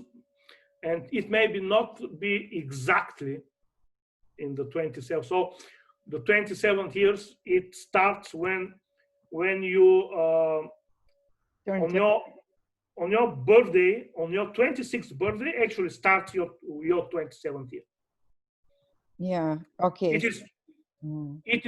It is not on your 27th birthday. On your 27th birthday starts your 28th year. So you see, here the thing is that let's go back to this table. That was my worst year, 26 to 27. So you should look at your fixed star. So here is that in these years the fixed stars are activated. So good things may happen, bad things may happen, dramatic things may happen if you have powerful stars in powerful positions. Nothing may happen if you don't have powerful stars in powerful positions, or they are in some way cancelled out, or they are impeded.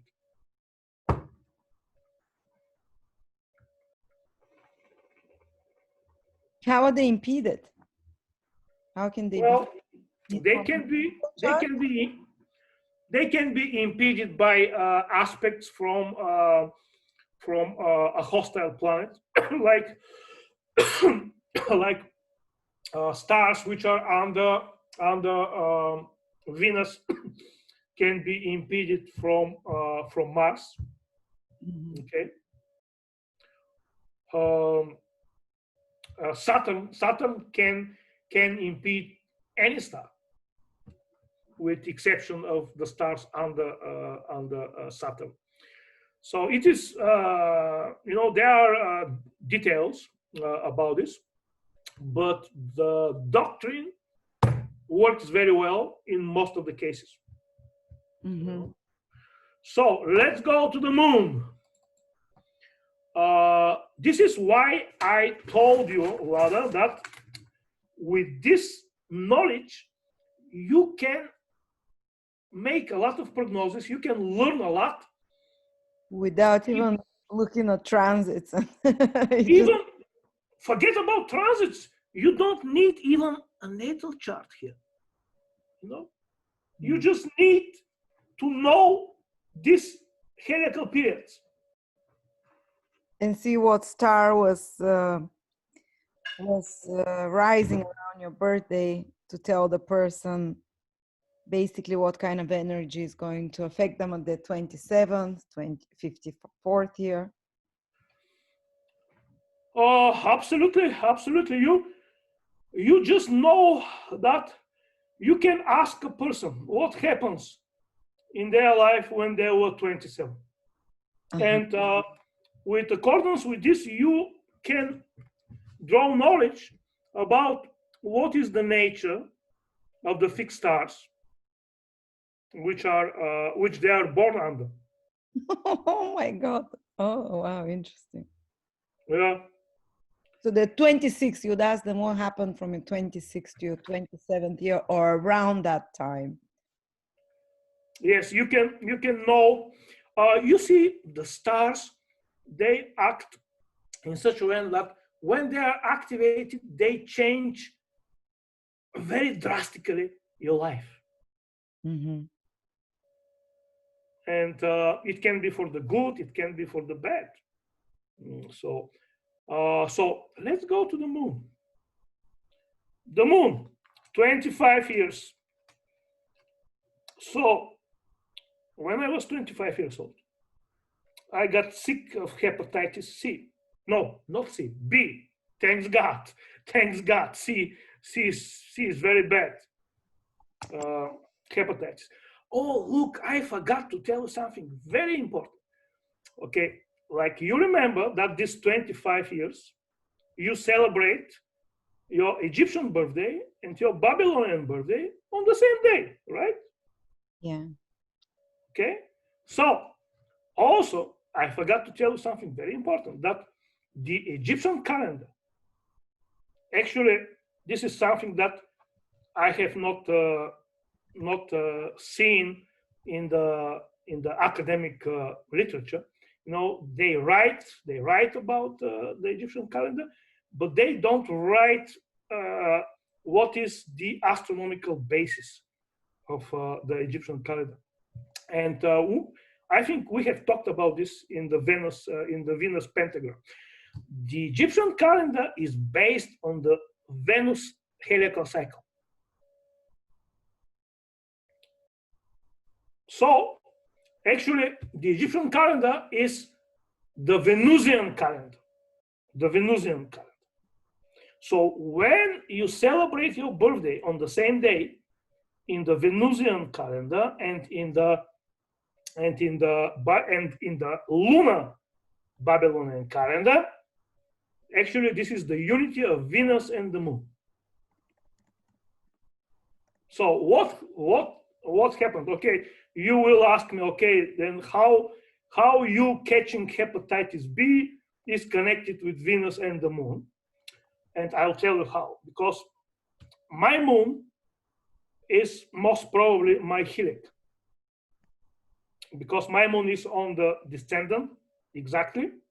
It is nighttime, and the moon is the helic. And the moon and the helic correspond to your health, to your life. Okay, what about Venus? Okay, how did I get this hepatitis B? I get this hepatitis B from my girlfriend. She was infected with hepatitis B, and imagine what, Lada, in this time, I was medical student, and I was going to lectures, And I was very knowledgeable because I knew what the professors were telling me. And in this time, the professors were telling the students that hepatitis B is not contagious through sexual contact. And in fact, it is. After 10 years, they made studies and they proved. So, okay, what happens when I was 50? When I was 50, I married de facto in 2010. Yes. So this actually the moon cycle here with this 25 and 50 and 75 years, I think they will bring about your moon with some mixture of your Venus too. Moon and Venus. How they are connected in your chart, in my chart they are in square. So how they are connected in your chart and what they mean in your chart will show up.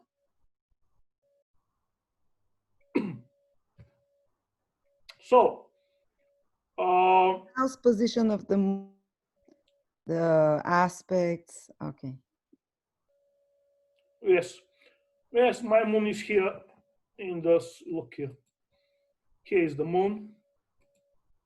Okay, wait a minute. Oh yeah. Oh, in the 7th house, yeah. And it is right on the western horizon. And Venus is here on the lower meridian, conjunct Saturn and Jupiter, and in square with the moon.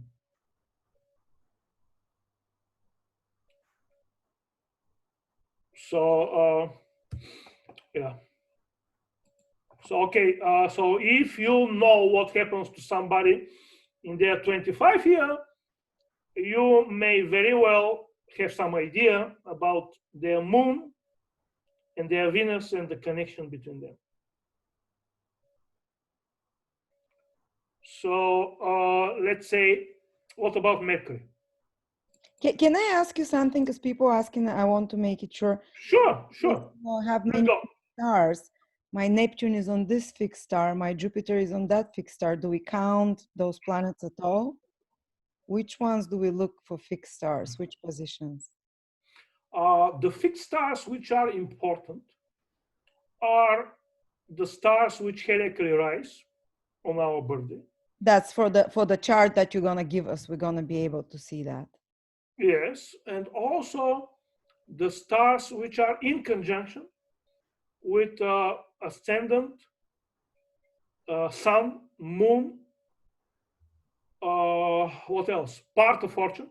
Ah, okay, part of fortune as well.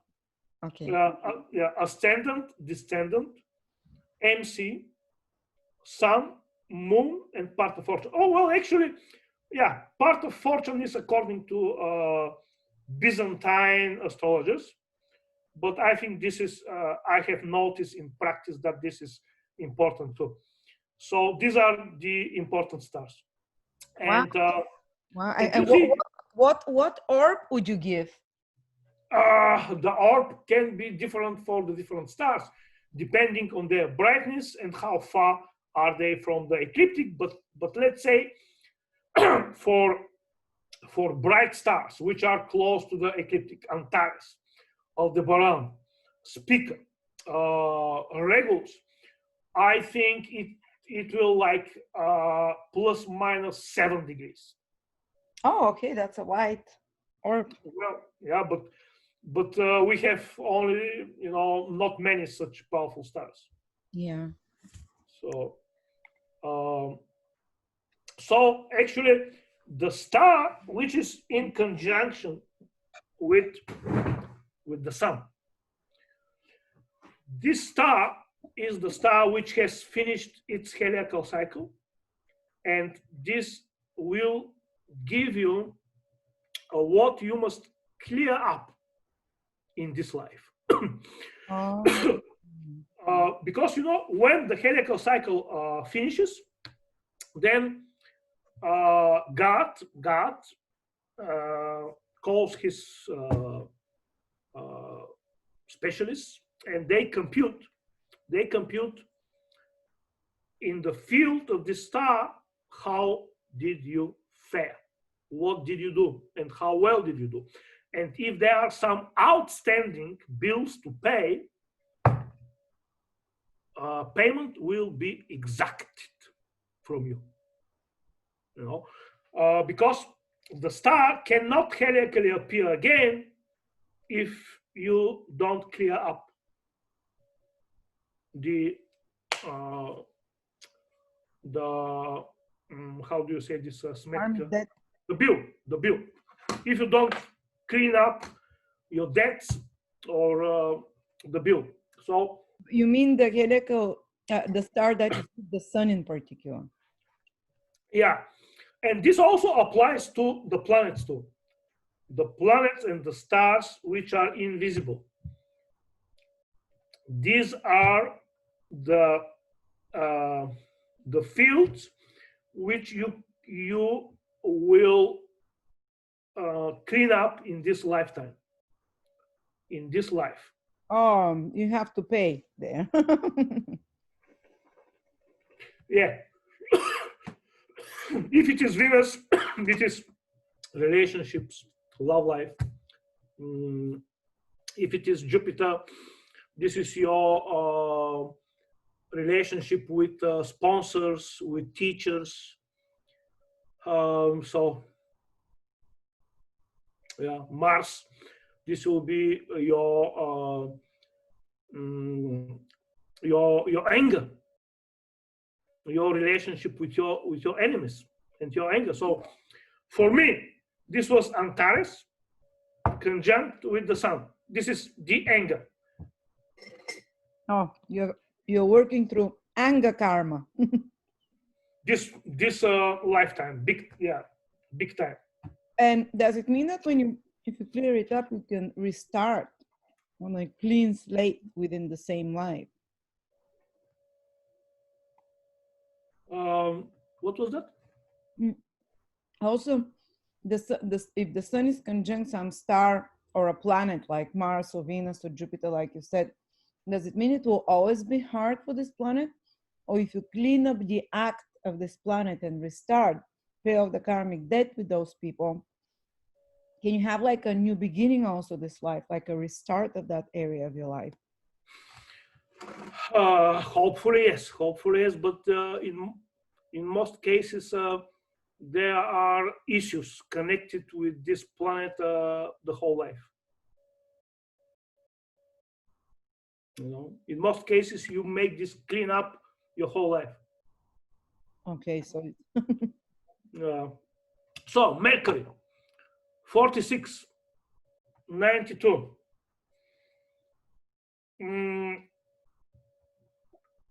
Okay, so when I was 46 years old, two things happened. The first one was my discovery of the true age of the Babylonian asteroid, because the academia, you know, the big professors in these big universities, famous universities, big professors, they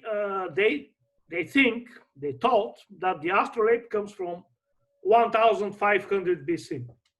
Okay, and when I made the calculations of the astronomical logic of the Babylonian asteroid, it came to be 5500 BC. So this was something sensational discovery. Well, because if you go to a conference and tell them, hey, look, the Babylonian asteroid has astronomical information from 5500 BC, they will call the psychiater immediately. But I proved it. And you know very well that I also wrote a book about this. Academic book, not something else. The book, The Babylonian Astrolabe, was published by Professor Simo Parpola, who for me was one of the very few courageous, true scholars. So this is something which is in the academic stream, and the correspondence with Mercury is obvious. And something else happened that when I was 46, also I went back from the United States to Bulgaria. Moving Mercury. Yes, travel, big moving, big discoveries.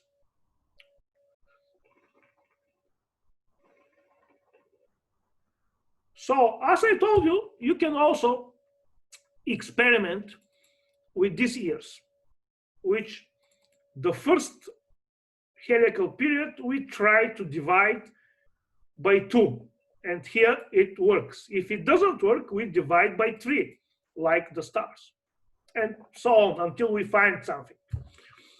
There is a case like the sun, when of course we can find nothing. Okay, then Venus. So yeah, actually for Mercury we can check out the 46th year or the 23rd. I started studying astrology from my 22nd to my 23rd year for the first time.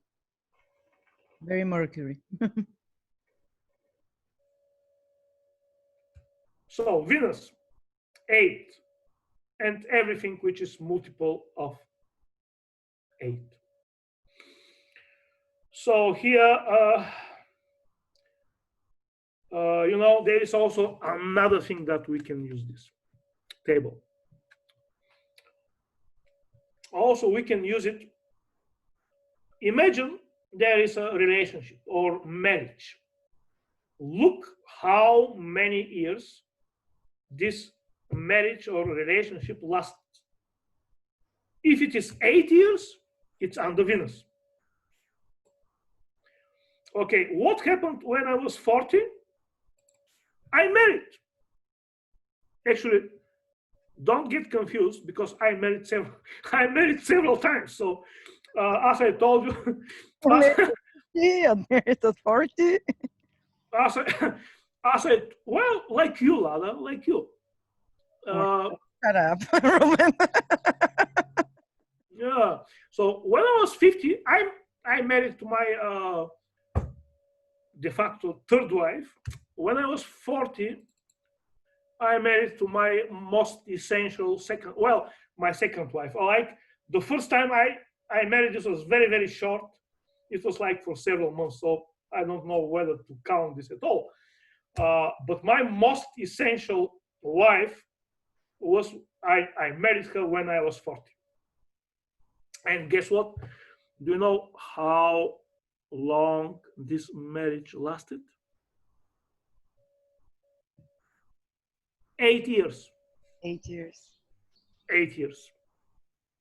You married under Venus. Uh, So if I had married again at 36, it means my marriage is under Jupiter, because I see 36 in Jupiter line. yes. Oh. And also, another way you can use this absolutely amazing table is that you can check the age difference between you and anyone, your husband, your father, your mother, your boss, your friend, whatever. You check the age difference, and then you know what is the common thing that connects you. But can you give an example? Yeah. My most essential wife that I married when I was 40, she was with 12 years younger than me. So what happens here? Jupiter. One must be the beneficiary, and another one is left to be the sponsor. So, Lada, can you guess who was the beneficiary and who was the sponsor? I don't know. Oh, well, of course, I was the sponsor. I was the sponsor, and she was the beneficiary. So, this is Jupiter.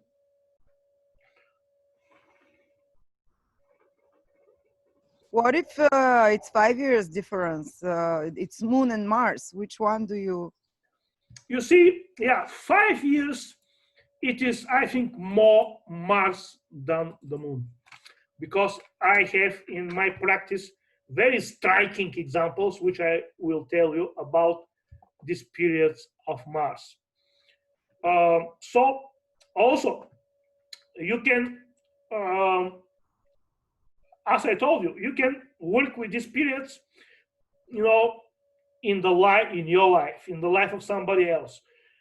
The difference in the age of two people, also the how many years lasted relationship or marriage or work or anything, or even sentence, you know. So my most essential wife put me through some difficult times, you know, with lawyers, with courts and so on. So she even was successful to put me on some not very good list of the police, and I was there for guess how many years? For 8 years, I was on this list. They were looking for me to arrest me in Seattle. Oh, And in yes, your Venus is conjunct Saturn, so you get bad stuff from Venus. yeah, with opposition Mars. So for 8 years, they were looking for me to arrest me, and they could not find me because I was in Bulgaria. So, but this is thanks to my ex-wife for 8 years. So, also something else, you can use this table. Also, what I told you, with all these things, you can do it, but not with years, but with months. Okay, you get to know somebody you like, you know, and you check, and the guy is 8 months older than you. Boom! Venus. Or 12 months. But you have Boom! to check then in your horoscope, is your Venus good? Does it have good aspects, or is Venus with difficult aspects like yours? And you had all this negative consequences. Well, you know, I don't complain of my Venus. I love her because she gave me much more than she took from me. You know, don't forget that my Venus is also conjunct Jupiter. And if it was not Jupiter, I would have been finished long time ago. So Jupiter saved me. So yeah. So you can use this table also, like not years but months. You can use it even days too, because of this because of this magical correspondence between the perfect cycles, you know, which we will talk a lot, hopefully, God willing. So because of this magical correspondence between days, months, years, we can use this. The planet. So yeah, each planet basically has a number. Yeah, and we see these numbers here, and these numbers mean any perfect cycle: days, months, years, and there are several more, which we'll talk later.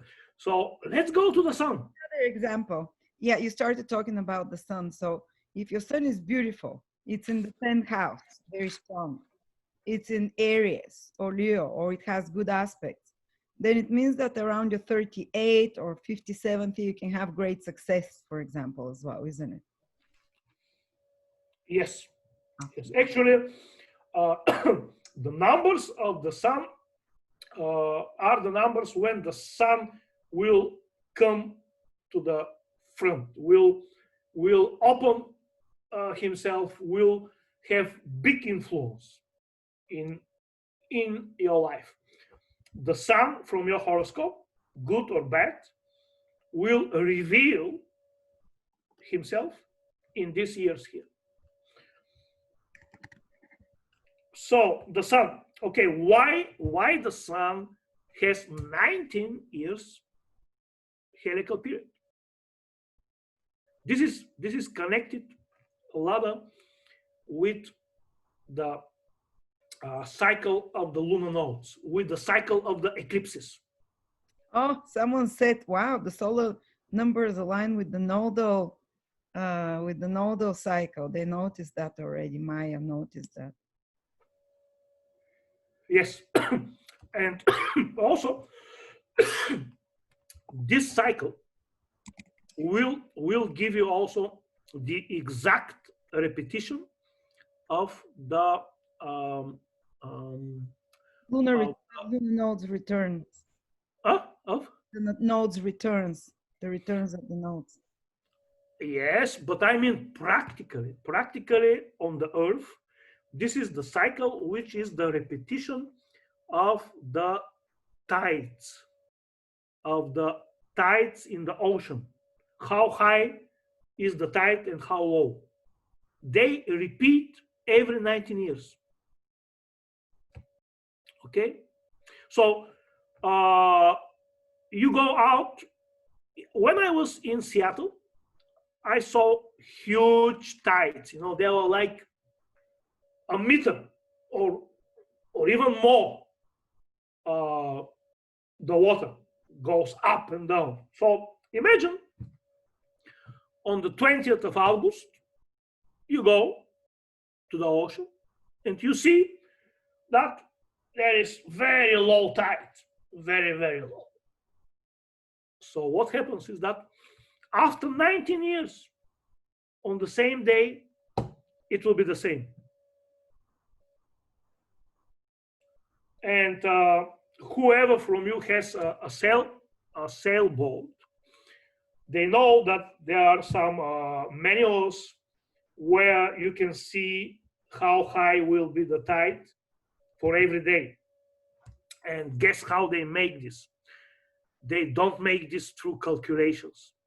They make this from the practice, empirically.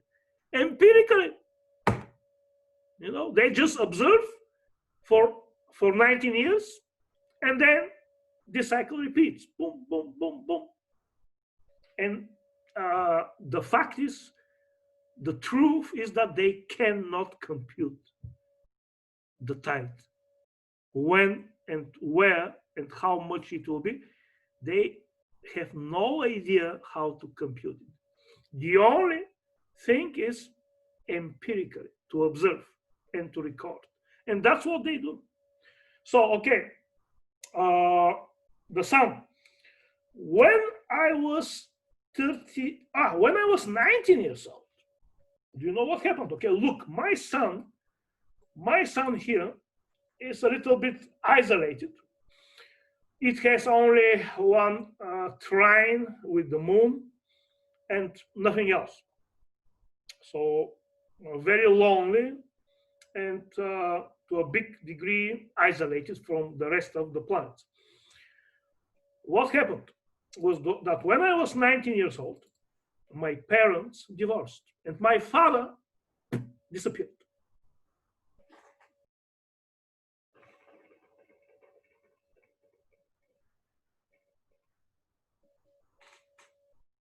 Okay, and do you know what happened when I was 57, Lada? I met you in this coffee shop in Seattle, and we have yes. Oh, yes, we met. You're right. You were in Seattle. I was pregnant. And I came to Seattle to see my own son. Yeah.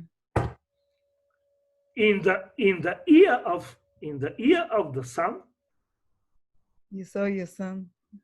I saw my son. And in the first cycle of the sun, one father disappeared from the life of one son. Oh, wow. So events connected to sons, to children, to father figures. And generally what the sun means, actually, you know, these heliacal periods, they show up the meaning of the planets,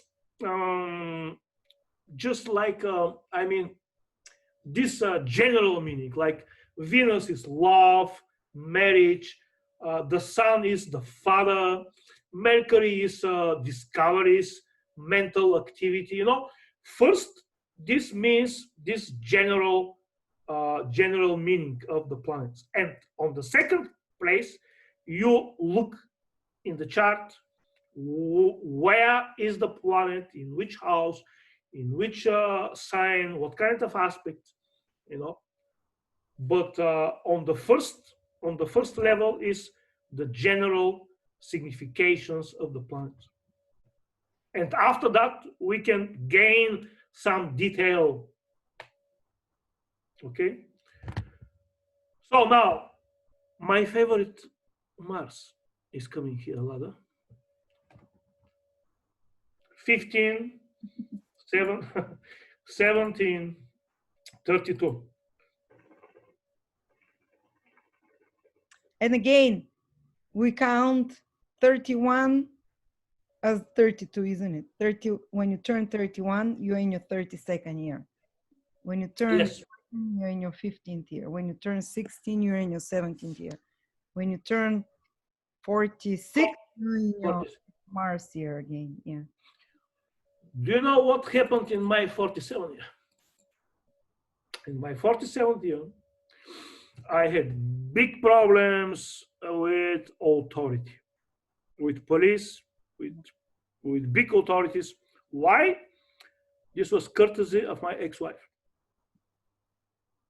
I didn't do anything bad, but she used the system to make my life hard. So I was in Bulgaria. I was arrested several times. They wanted to extradite me to the United States, but the Bulgarian justice system said, "Hey, wait a minute. This guy has done nothing wrong. You cannot give him to you. No, he's okay." So Jupiter saved me again. So 47, yes. And also, what happened? Okay, like with my son, with my son, his name is also Rumen. He's now in Seattle with his mom. This is my essential ex-wife that I'm talking about. So, what happened to him with this Mars cycles? When he was 5 years old, I was with him, and when he was 5 years old, he fell down. He was climbing on some place where kids are playing, and he was, you know, doing some exercise there, and he fell down, and it was a bad. It was not good. It was here wound, so you know, difficult. So this happened when he was 5 years old. When he was 15 years old, this happened again, but this time on much bigger scale. He had the poor kid had to go through several operations of his feet. So actually, this happened when I came to Seattle in 2017. This happened then. He was 15 years old. So you see here, 15, 5. So what I can guess from here is that his Mars is strong and powerful. And I have not even looked at his chart yet, because I wait for him to become 18 years old and then to look at his chart. Because I don't want to program myself. Wow, that's good. Yeah. So those years of Mars, 15, 17, 32, 37, 64, 79, 90, we have to be more careful with accidents, it seems. So when I was 32, 92, it was in 92. Boy, I had a very tough time. I was in Los Angeles. I had very tough time, very, very tough time. I was there alone. I didn't know anybody. My finance was a disaster. I went there to study in the PhD program in the UCLA, actually. But I had a horrible year. I started to drive taxi cab, and I got in some very dangerous situations in this. When I was 32, several times, I got in some extremely dangerous situations. Driving a taxi cab in LA, you can guess what can happen to you. Like 2 times they drew up a gun on me. And That's very Mars. boy. Okay, so what about Jupiter? Jupiter is nice. Jupiter is nice. Okay.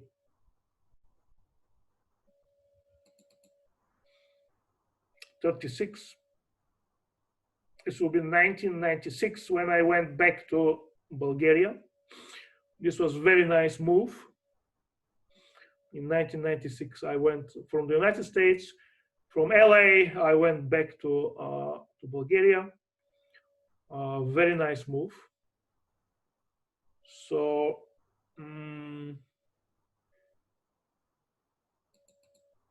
yes, and also 24. When I was 24, I made my plan how to escape from communist Bulgaria. So now I'm 60, and look, I'm here with you, Alan. Is this not great? So this worked pretty well. And Saturn, when I was 30, it was in 1990. Oh yeah, so you're at your Jupiter year now, and you started Babylonian Academy. Yes, and also Saturn and Jupiter, you see. Wow, that's a huge year from 59 to 60. It's very important. It seems both Saturn and Jupiter.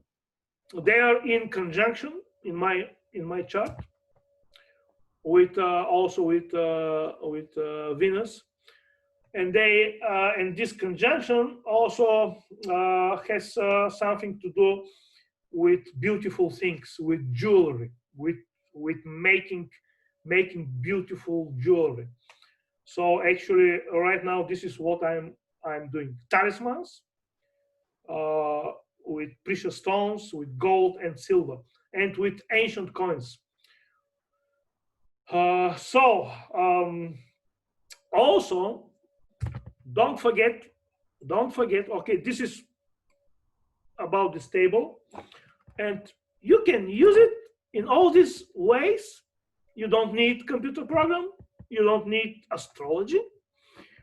You just need to know these numbers. And also, you can do something else. Okay, somebody which will be very, very important here with a lot of important events. Okay, this will be the year or the years under his most powerful planet, which is called the Almutair. Okay, my most powerful planet is Mars. Mars is on MC, as you can see here. Look, Mars is right on MC. Powerful. Nighttime, more powerful. So we look at these years, and you know what happened here. This was a decisive year for me. This was like my life before this and my life after that. Because in this year, I was separated from my son.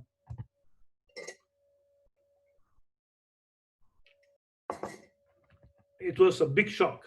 And I had big problems, as you know. So this year for me is extremely important. So what you do, you watch the person, okay? And you ask yourself, is this guy or is this lady under Venus, under Mars, under Jupiter? You pick up the planet. You don't need astrology. You don't need chart. You just look at the person in front of you, okay? And how do you know under which planet is a person? From his behavior. Oh, give us examples. Example? Yes.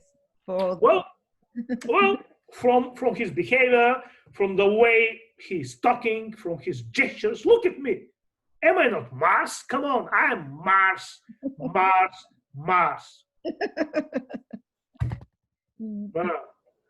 So Venus will be very different. Venus will be like you. It will be very charming and very soft, and talking softly and sweetly and charismatic, magnetic. This will be Venus. So Jupiter will be like a professor on a high position. I know. Hello, guys and ladies. Now we'll talk about the heliacal phases. I must tell you, and so on. So Mercury is an enigma. Mercury is can be anything. I am absolutely transfixed by Mercury because Mercury can imitate any planet. Mercury in a given chart, Mercury can be more powerful than any planet. Depends. Or Mercury can be second Jupiter or second Venus or anything. He can be anything. He is just like a Zen Buddhist, like a Zen is nothing, which can be anything. So this is Mercury. So Mercury is very versatile and very artistic. Mercury can imitate anybody. Very good actors, actresses, Mercury. They probably can make accents pretty well. You probably can recognize they have accent.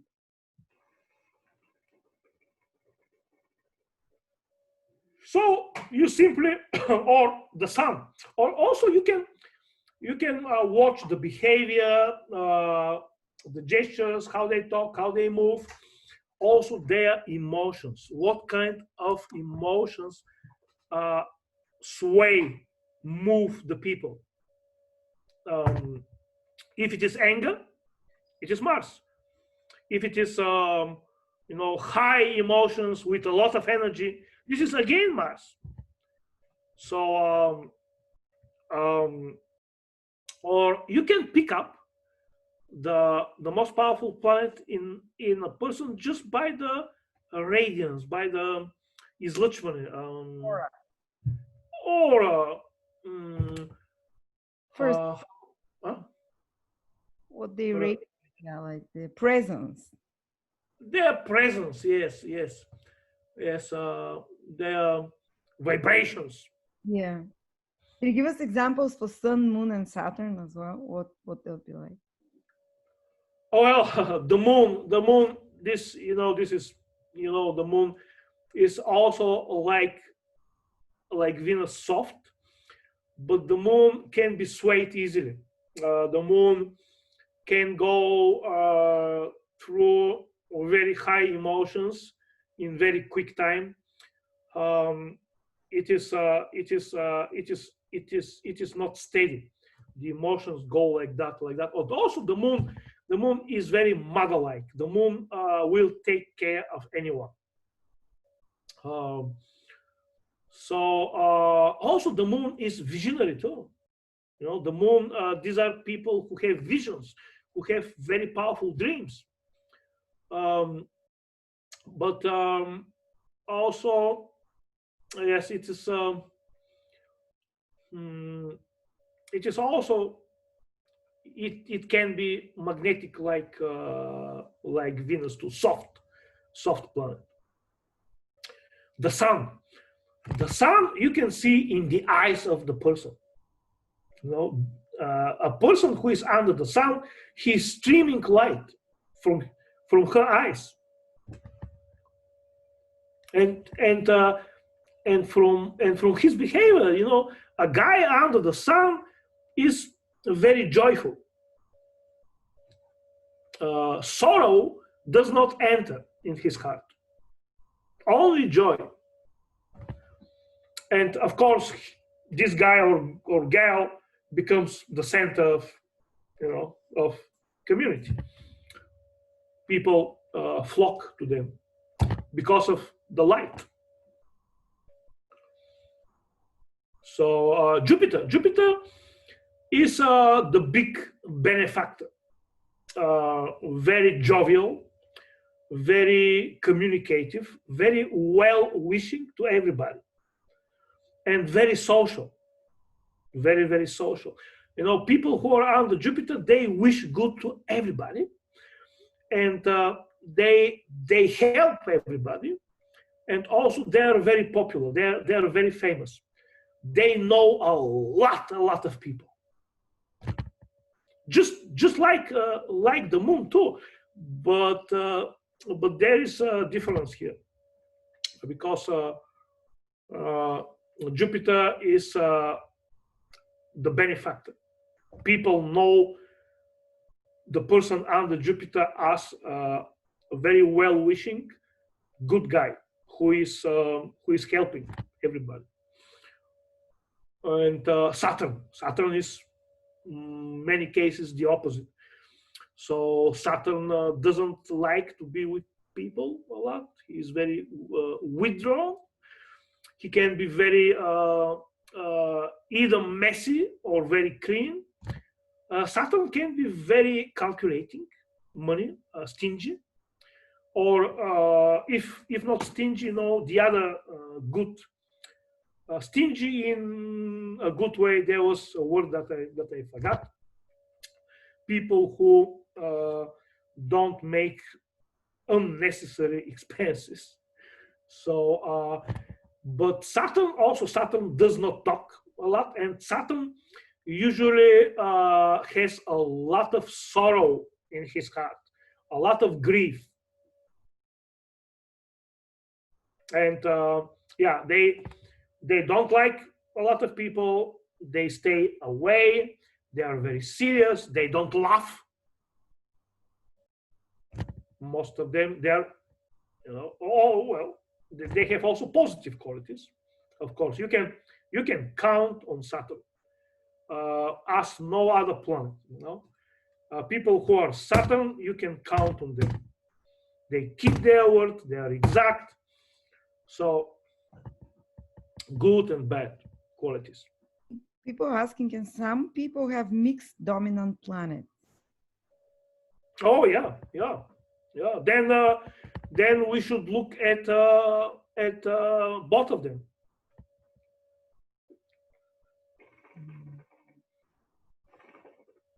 Also, I forgot to tell you something else, Lala. So with this table here, you can do miracles. I forgot to tell you another thing here. So you look here, there are long and giant periods. So you can take some event in history and you can go back in time or forward in time with these periods here. giant periods or these long periods. For example, let's take Mercury, 480 years. Okay, what I know is that 480 years was very important in the Jewish history, because this is the period between two very important events in Jewish history. One thing, I think one of them was when they were freed from the Babylonian exile. And let me see here. Okay, from the exodus of the Jews from Egypt to the foundation of the Solomon's temple, there were 480 years. Exodus from Egypt to the foundation of the Solomon temple. So Jewish people must be under Mercury. Well, Mercury, maybe Mercury, because when the next webinar about Mercury and Venus, there is something very interesting about the heliacal phases of Mercury, which is connected with the Judaism, with the Judaism tradition. So we will talk about this. But also look here, Saturn has 59 years here, and here in this table he is, wait a minute, 60 years. Okay, do you remember when was the attack on the Twin Towers, 9/11? Do you remember the year? 2001. 2001. Okay, if you go 60 years back in time, do you know which year you'll get? And do you know what happened in this year? If you go 60 years back in time, you go to 1941, Pearl Harbor. Oh, another attack on the American ground. Pearl Harbor, yes. And also it's important that in 1941, Saturn heliacally rose in conjunction with Aldebaran, which is the star of the United States. In 90 which? I think it was in 1942, actually. In 1942, Saturn rose heliacally very close to Aldebaran. Actually, Saturn rose in the other eye of Aldebaran. Like I can show you here. Okay, if we go to 1941, I'm not sure when. Actually, we'll see. 1940. No, I think it was in 1942. 1940. In 10 years, America is going to have another major incident. I believe it. Okay. You see here Saturn. Okay, days. But let me see. No. This is somewhere here.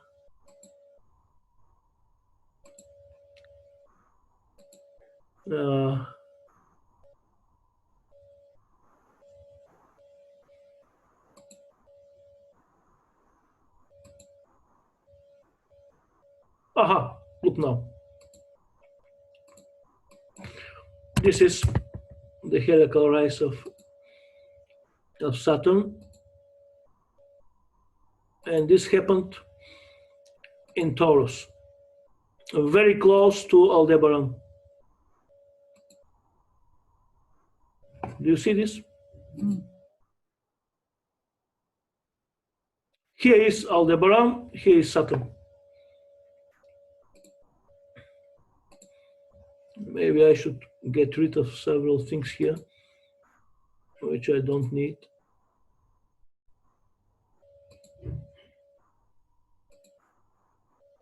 Okay.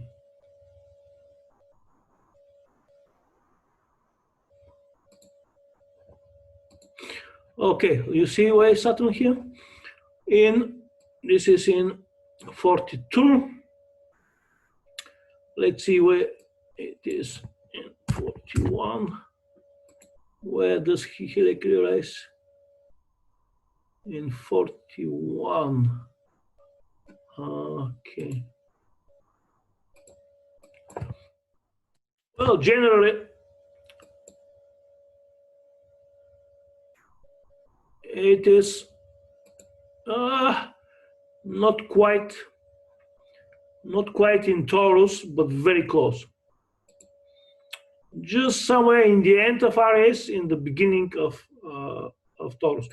So basically, when Saturn heliacally rises in conjunction with your fixed star, this is not very good omen.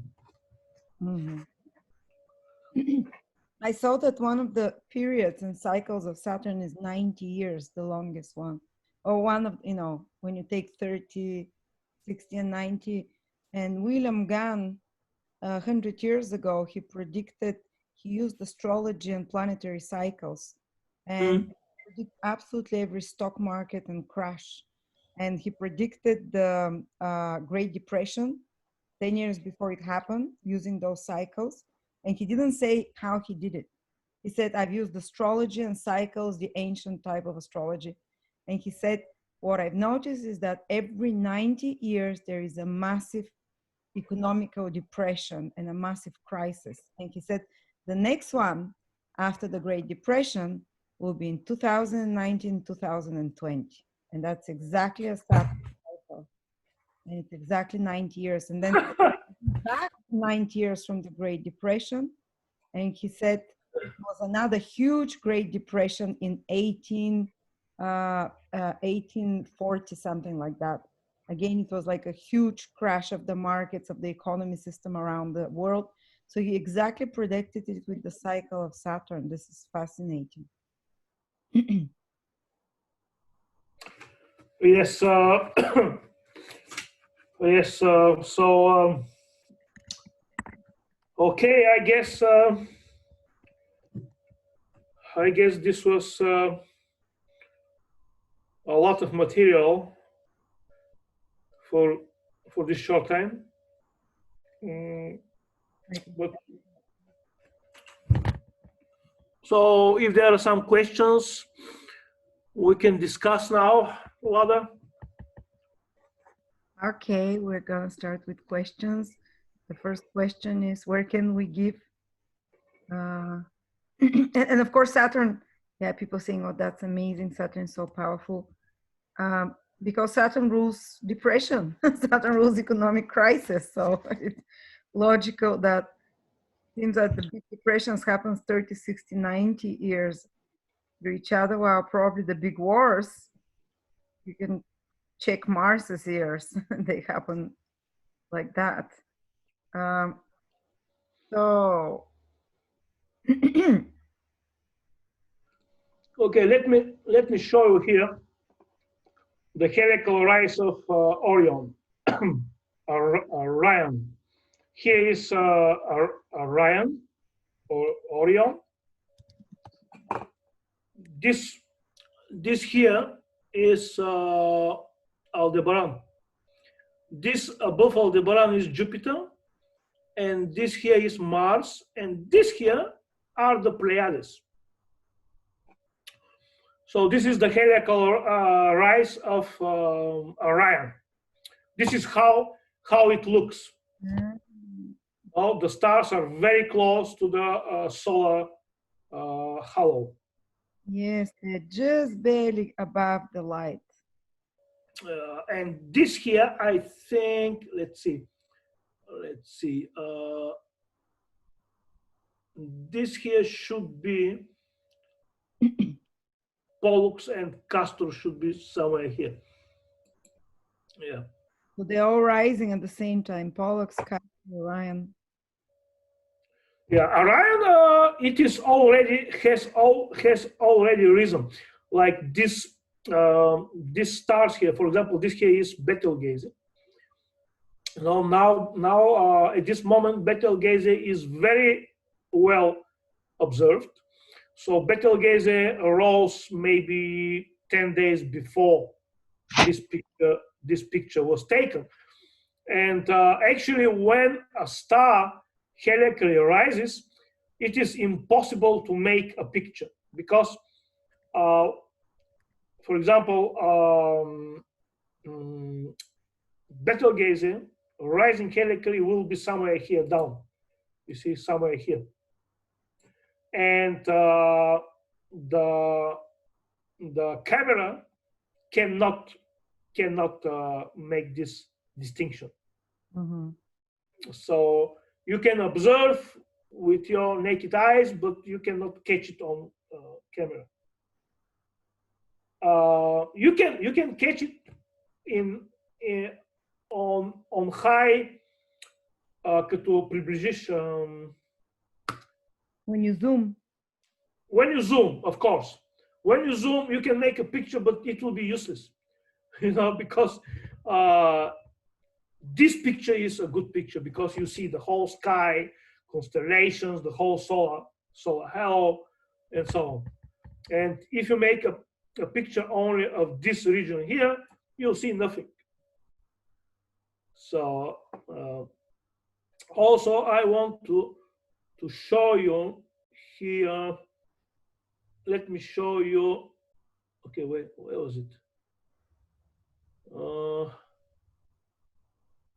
Where was that? I did not. Okay. What else is here? Surbanipal. Do you remember that in this description of the webinar, Surbanipal and Jupiter rising? So look here. This is Surbanipal. It was something practiced by the Mesopotamian kings. They were hunting lions. This was only for the kings and for the nobles. So they were going out to hunt for lions. And Surbanipal, I think he was for 40 years. For 40 years, I think he was in power. Is it not strange that some rulers are for 12 years, like Hitler, like Napoleon, or like Alexander the Great, and some are 40 years, like many of them. Gudea, this Sumerian king, was for 40 years. And what happened to Surbanipal? I just want to give you example of omen. So, okay. When Surbanipal became a king, 2 months after his coronation, Jupiter helically rose in Cancer. Cancer is the exaltation of Jupiter. Lada, are you here? Mm-hmm. Okay, so 2 months after his coronation, Jupiter rose in Cancer. And everybody was impressed in the whole country because Jupiter is Marduk. Marduk showed up in his high place of exaltation. And everybody knew that this king will be a great king, that there will be a lot of years of abundance, of peace and prosperity. And it was like that. Wow. So now, when we have a president crowned, or we can watch if there is a planet that rises Heliacal, and if it rises in a strong position, it will be a great omen. If it rises in Yes. a bad position, it will be. Oh, yes. And Do you know if there is any planet rising Heliacal on the 20th of January next year? we'll look to see. Okay, let's go. The next president. What? Well, the next old president. The next old president? You think it will be Donald Trump again? I have not made any computations, but it was when Hillary Clinton and Trump were going for the power, and like all newspapers and all these all TVs and all these Gallup social polls, all these polls were talking about Hillary winning. I had a seminar in Varna, in Bulgaria, and one student of me came to the seminar, and she asked me, "What do you think? Who will be the next president of the United States?" And I looked at the charts of Hillary Clinton and of Trump, and I said, Trump has a stronger chart, because the chart that I worked then with the chart of Trump, he had Aldebaran up in the meridian and Regulus on the horizon, on the eastern horizon, and also the planets are powerful. So Aldebaran on MC and Regulus on the eastern horizon, this is a powerful combination. This is very, very powerful chart. So I said, Trump has more powerful chart. Yeah. When, everybody was expecting Hillary to win. Mm-hmm. Everybody. And after Trump won, these people that were on this seminar, they were shocked how this worked out. So okay. Stars are powerful. Yeah, he has powerful fixed stars. So the elections are when? November? November? Is it the elections that we look, or when they're being sworn? Well, I think elections too. Well, is this Mercury? Elections November 4th, I think. November 4th? Yeah. Mm-hmm. I think so. You see, Mercury is has just risen. Uh-huh. For the latitude of 42, Mercury rises on the 3rd of November. Yes, it's actually the 3rd of November that the elections are, people wrote. Yeah, Mercury. This will be very, very interesting. But you see, to say something about this, we must compare the charts of Trump and the chart of the other guy. Biden. Huh? Biden. Joe Biden. Joe Biden, yes. So we must compare both charts, and also the chart of the moment. But you see, Trump is connected with the chart of the U.S. Aldebaran on MC. Aldebaran is the star of the United States. Mm-hmm. So is he We'll good? see. What do you think he's good for the States? Well, I can.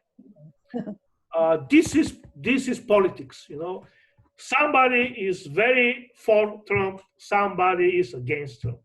So this here is politics, and whether this is good or bad for America, this is something that everyone thinks differently. I think it is good for something, it is bad for something, with every president. Yeah. So yeah, but yeah, we can one day compare this. Also, I want to tell you something here, okay? Lada, we talked about the exaltations, right? And I told you that I know the origin, the logic, and the basis of the exaltations. And I told you that I can show you overwhelming evidence. So this is not just a theory. This is not just a hypothesis. This is a doctrine. This is a doctrine, and the evidence is overwhelming. But I think we can do this. We can talk about the real origin and logic of the exaltations in the next series of webinars, which will be on the Babylonian astrology.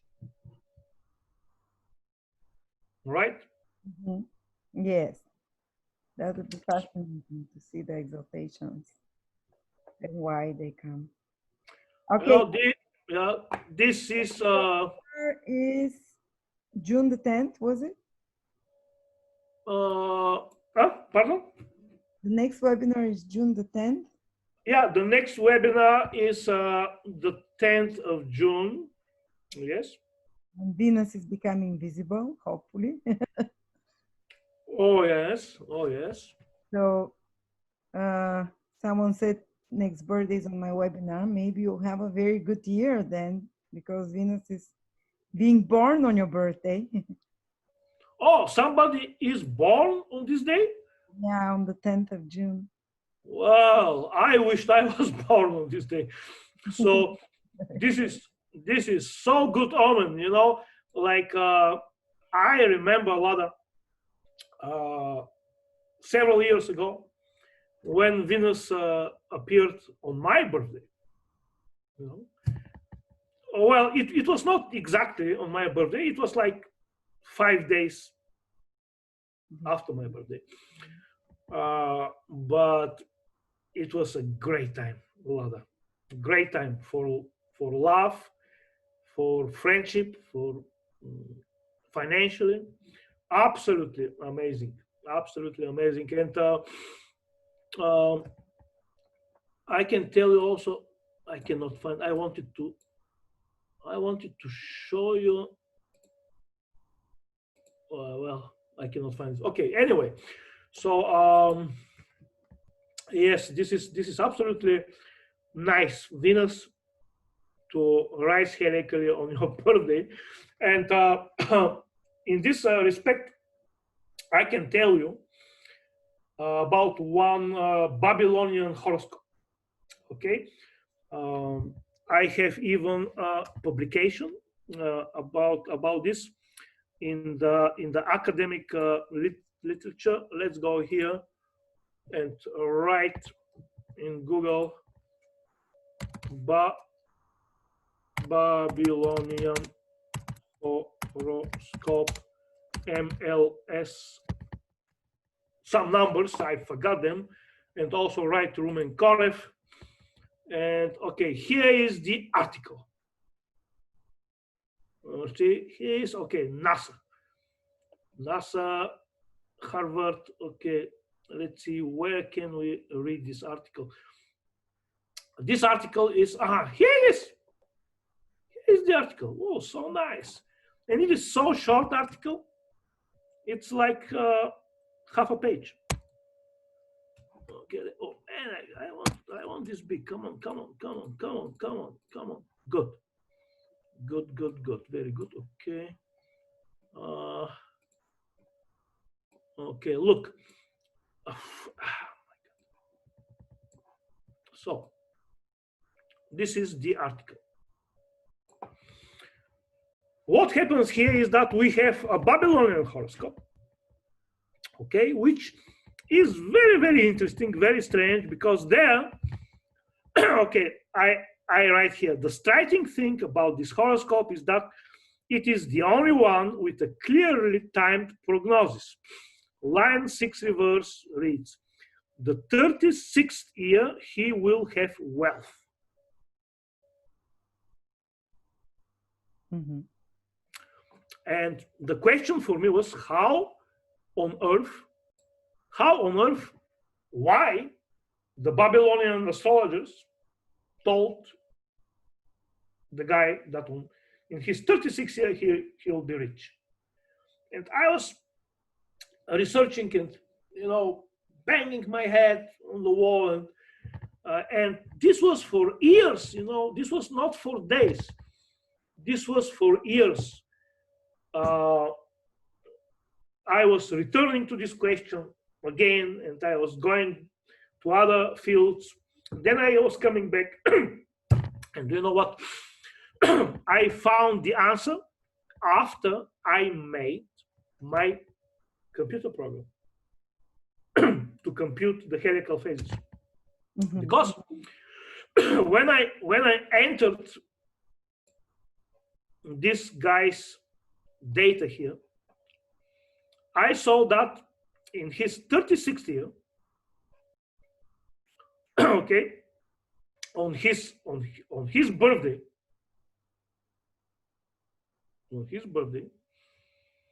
Venus rose in her morning first heliacal phase. So that's it. Okay, can I look here? MLC. MLC 1870. Okay, let's go here. 1870.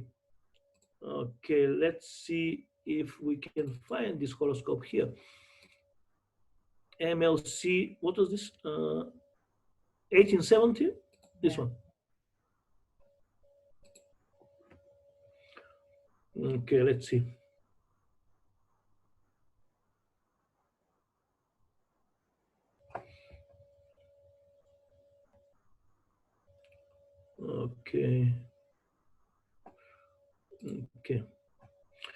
Okay, this is the horoscope of this guy.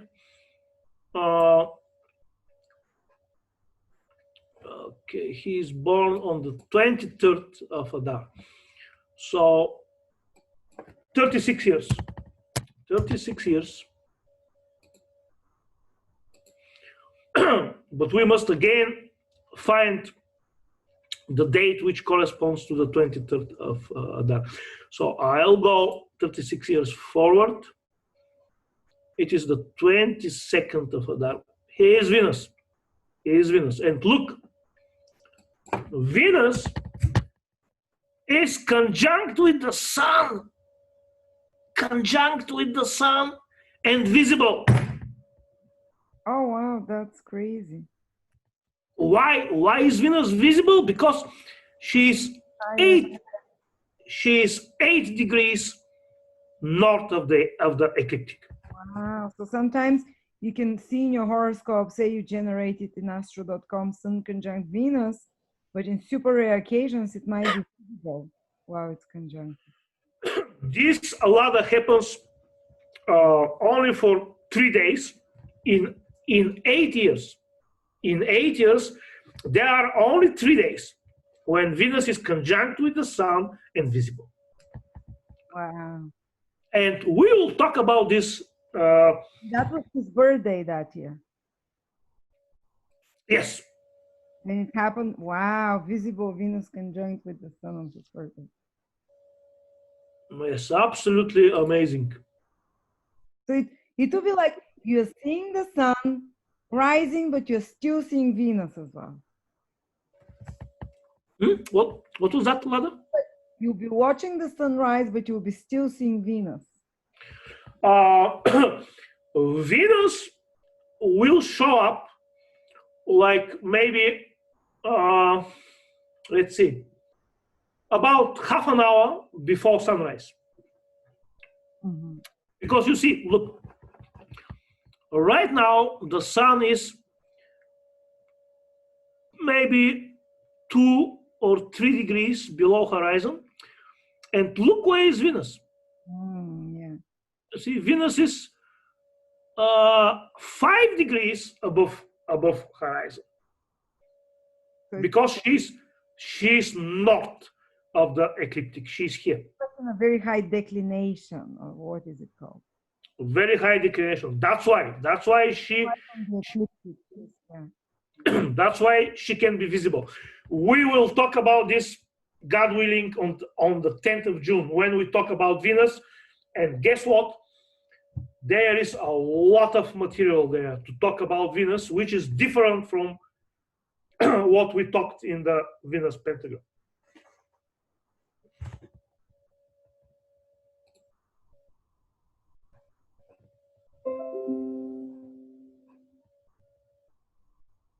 Lada, Yes. I don't see you. I'm here. Okay. Do you see me now on the whole screen, or?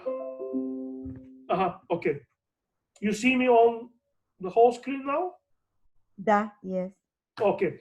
So yes, on the 10th of June, we go forward with absolutely amazing stuff. Venus, our favorite topic. Venus and Mercury.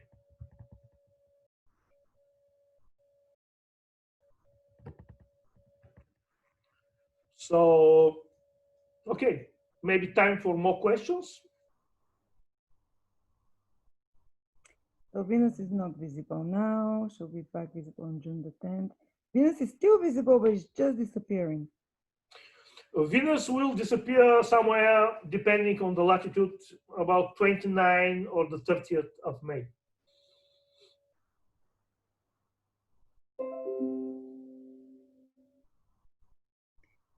Juliana is asking, why were Uranus, Neptune, and Pluto not considered?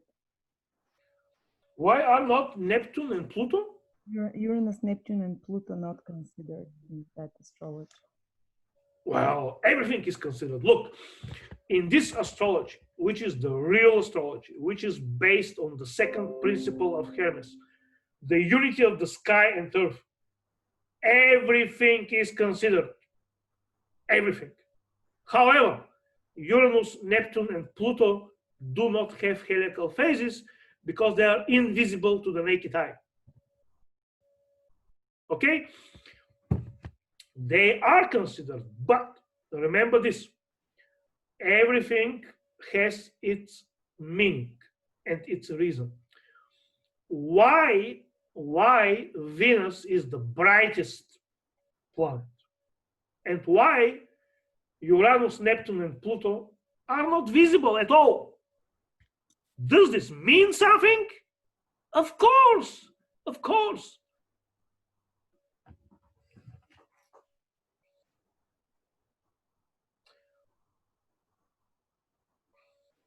But definitely, I consider Uranus, Neptune, and Pluto.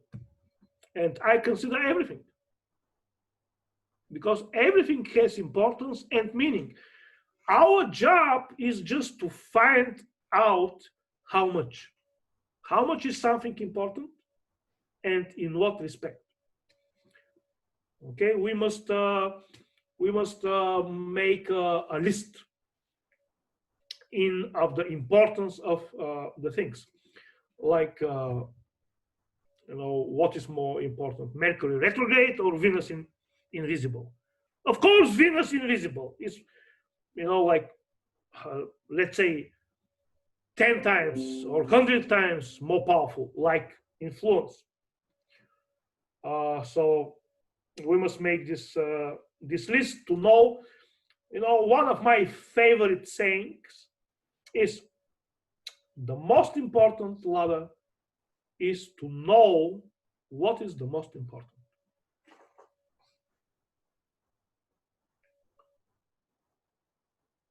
Sorry, but people are writing me with technical problems, so I'm trying to help them.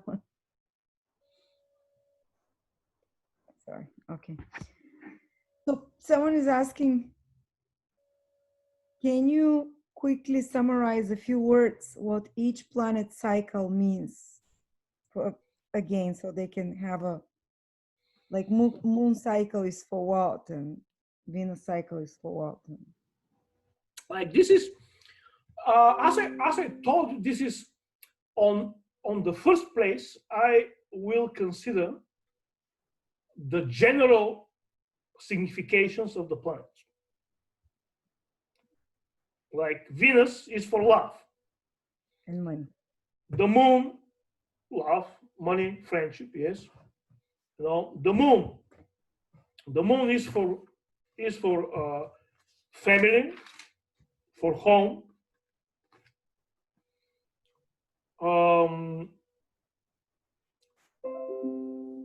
The sun is your father. It is father-son relationship. It is the authority. This is also fame and glory. When you shine like the sun. Maybe like career, things like that. Career too, maybe, because actually when I was 38 years old, which is under the sun, it was 1998. Then this was the year when the first version of Placidus was born. Placidus 1. 1998, Placidus version 1 was unleashed. Yeah, it's a massive work, that software. Yeah, it was, I worked maybe for 3 years. For 3 years, I employed two people to work with me. I wrote the program myself. Mm-hmm. I learned Delphi and Visual Basic only to write the program, because later, when I saw what my programmers did, I was horrified. You know, these guys, they didn't have vision. You know, they were not interested in astrology. They were just programmers for hire. And what they did was absolutely horrible. Bad, without, not beautiful, ugly, and a lot of bugs. So then I learned Visual Basic and Delphi, and I programmed myself everything. And the first version came out in 98, and this was the first computer program in the world which computed the primary directions. And it had immediate success. You know, look, somebody from Burkina Faso, you know, Bulgaria, somebody who nobody knows from Burkina Faso comes out to the world and says, hey, look, I have here a computer program. So what, big deal? Yes, it was a big deal, because this was the only program in the world which could compute primary directions. And then from all over the world, a lot of people were writing to me, and they were absolutely enthusiastic and eager to have this program. So this was immediate success. This happened when I was 38. So The sun. Shine with that you yeah, glory, that the sun of the glory, some achievement, career. Yeah, so, okay, Mars. Mars is whatever is Mars. Accidents. It's trouble with authorities, trouble with police, trouble with enemies. And I had big troubles when I was 47, boy. Mercury. Mercury, it is the mental discoveries. Mercury is movement, ideas, travel. It is also depends what kind of Mercury you have. We will talk about this Next. God willing, God willing, On on the 10th of June, because Mercury can be morning star, can be evening star. So depends which one. But in being morning or evening star, what it gives is absolute mental activity, plans, travel, new horizons, and also um, creative force, which nobody knows about this. We'll talk on the 10th of June when Mercury is connected with a powerful creative force. So what else? Jupiter. Jupiter. Jupiter basically will be the years when you reap your good karma, if you have any. that evil person not to have it. and Saturn, the opposite. Your bad karma, if you have any. What if you have a great Saturn in the horoscope? Well, look, if you have great Saturn, you can reach a lot of power, a lot of influence. You can have a lot of wealth and money, but they will come through power. So, Power? power, vast Okay. power. Yes, if it is good, you can have this. You can have this on the years of Saturn. Because I started my astrology business at 29, so that's the 30th year, and it changed my life. But it was a lot of hard work. Hard work, yes, Saturn. So You know, I was crying and working, but it was the best thing that could have happened. Saturn will not give anything easy, Yeah. and nothing easy. Jupiter will give everything for free. Panta passi, everything to everybody. Panta, everything, passi, to everybody. Yeah. This is Jupiter. Which years was Jupiter? 38, 30, yeah, I forgot. 12. 12, 24, 36. Yeah, I met my husband at the Jupiter year. It was like the best thing that ever happened. I to this Which day. one? Which one? The first one, the second, or the third? Come on. He was my lucky. This is what we have in common. 3 times. Yeah, but the first time it was a gay guy. I helped him for documents. So it was All right, all right. a real marriage. It was kids helping kids. Yeah. Okay, so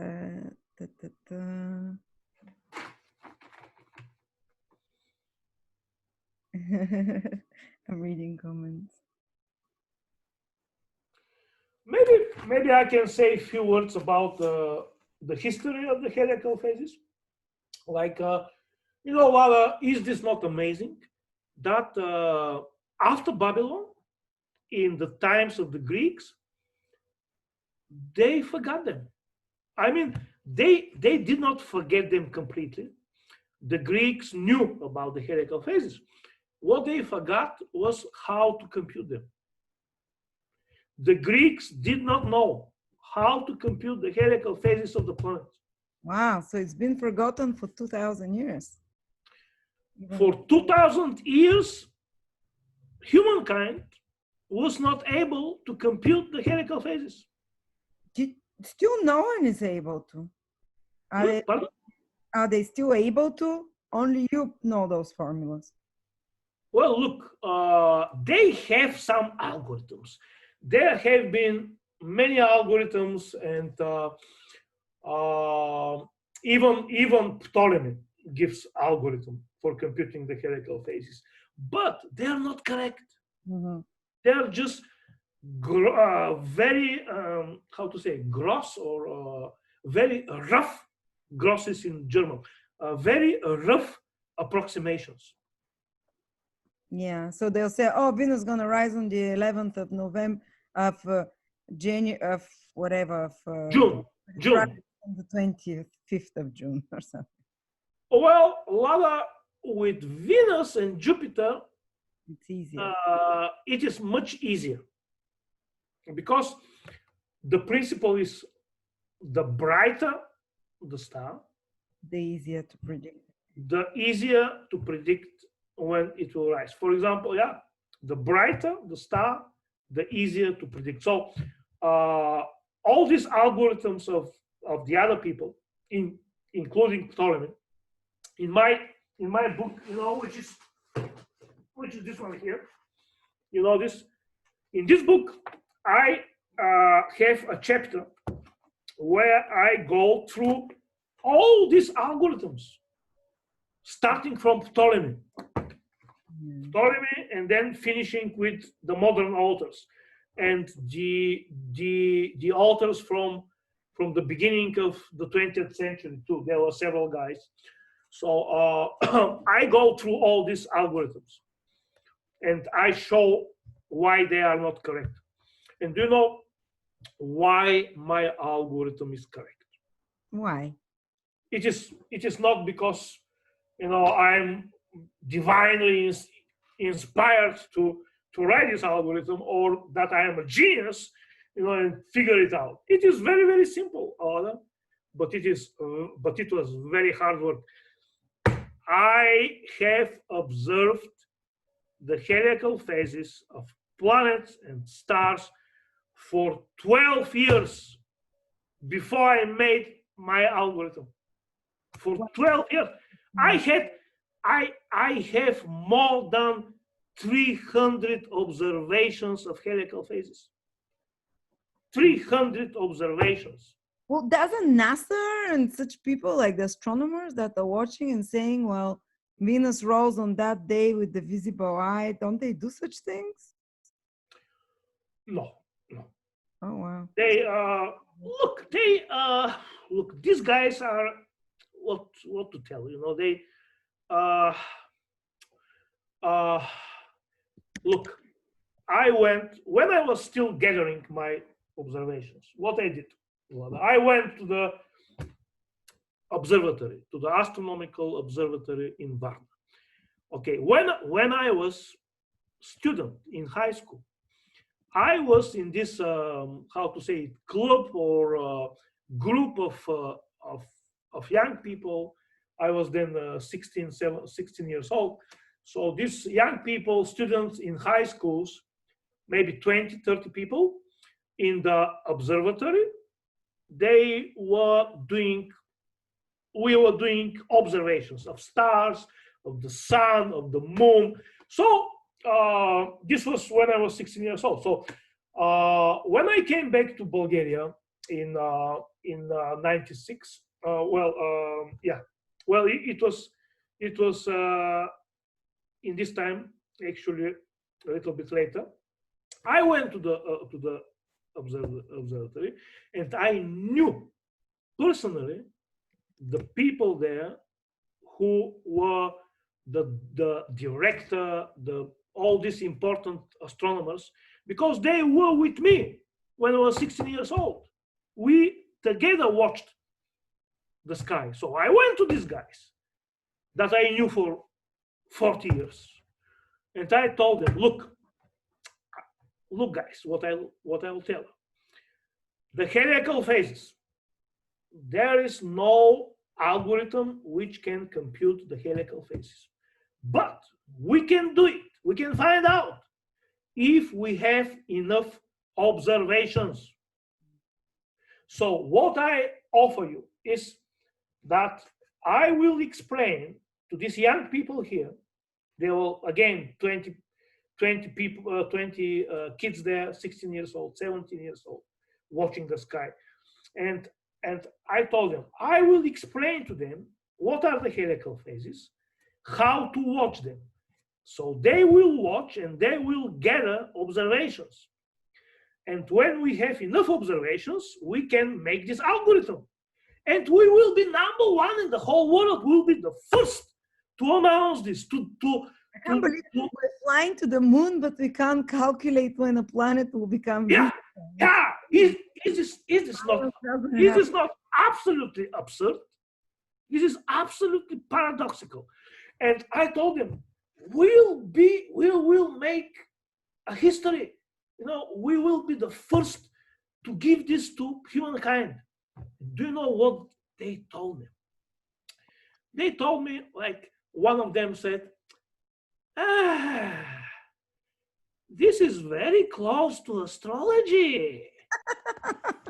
Only one step to astrology. Absolute idiots.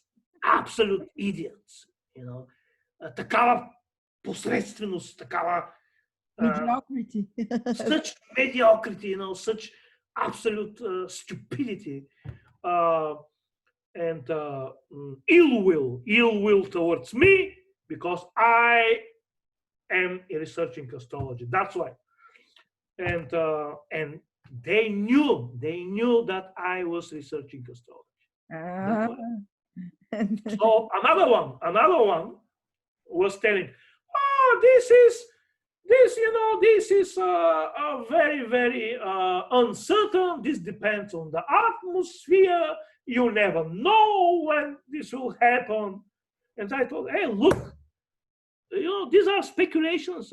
Until we have enough observations, we don't know how dependent are these heliacal phases to the atmosphere. We must get the observations and then speculate. And another one, this will be not interesting for the kids. I told them, okay, look, why don't you leave this to me? Let's start it and let's see how interesting this will be to the kids. They didn't listen. They didn't listen. They took decision not to do it. And I told them, okay, you take this karma on your head. It will be on your karma that this didn't develop in the Bulgarian Astronomical Observatory. You have the whole responsibility for this. I will do it anyway, but this will come only from me and from my students. And you will answer for this. When you go high, you will answer, because you are scholars and you are devoted to the truth. Your God is the truth. No, it's not. Scholars nowadays are devoted to Of course. their tenure or whatever. Of course. Anything else but the truth, of course. But by assumption, a scholar his God is the truth. Yeah. And if they don't go straight on the path of the truth, they can be in trouble. They can be in trouble. Like you don't know the story about my book, The Babylonian Astrolabe. You know, Lada, so many scholars made everything possible that this not to be published. Everything possible. Everything. Ruin their belief that this Babylonian astrolabe, the Babylonian astrolabe, can you show people what it is? It's an ancient uniform found with basically with symbols and signs, and Babylonian researchers have been translating it and saying this is from 500 years before Christ. And Rumen actually programmed the positions of the planets that they indicated and understood, first of all, what it meant, what is written on the astrolabe. And it turned out that it was indicating positions of the stars from 7,000 years before Christ, wasn't it? No, before our time, 5,000 years before Christ. 5,500 BC. So he was saying there was actually astronomy, astrology, and science 5,000 years before Christ. Very advanced and sophisticated, that one. And they did not want him to publish his book because it will destroy all the papers that they've done, that astrology is only 2,000 years old, that there was no observation of the skies, that there was not such ancient civilizations. But he saw, just by using that ancient stone cuneiform, the positions of the planets coincided from 7,500 years ago. So people, they knew that for such a long time ago. The stars, Lada, not the planets, but the stars. Here you can see the Babylonian asteroid. That's it. It is 3 concentric circles here, 3 concentric circles divided in 12 sectors. So we have here 36 constellations.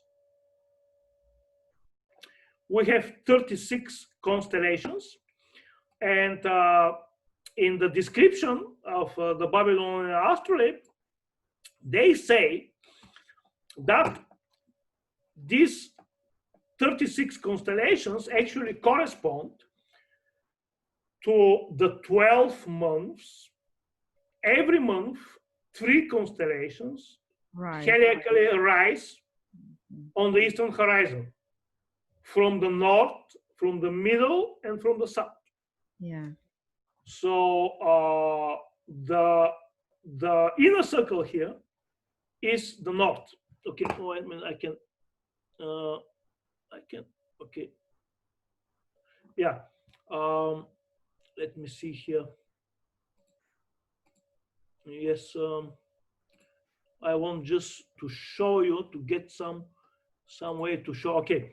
This circle here, why is so okay, like that. Okay, this here, the inner circle are the constellations which arise from the north, the middle from the east, and this one, the constellations which are in the outer circle, arise from the south.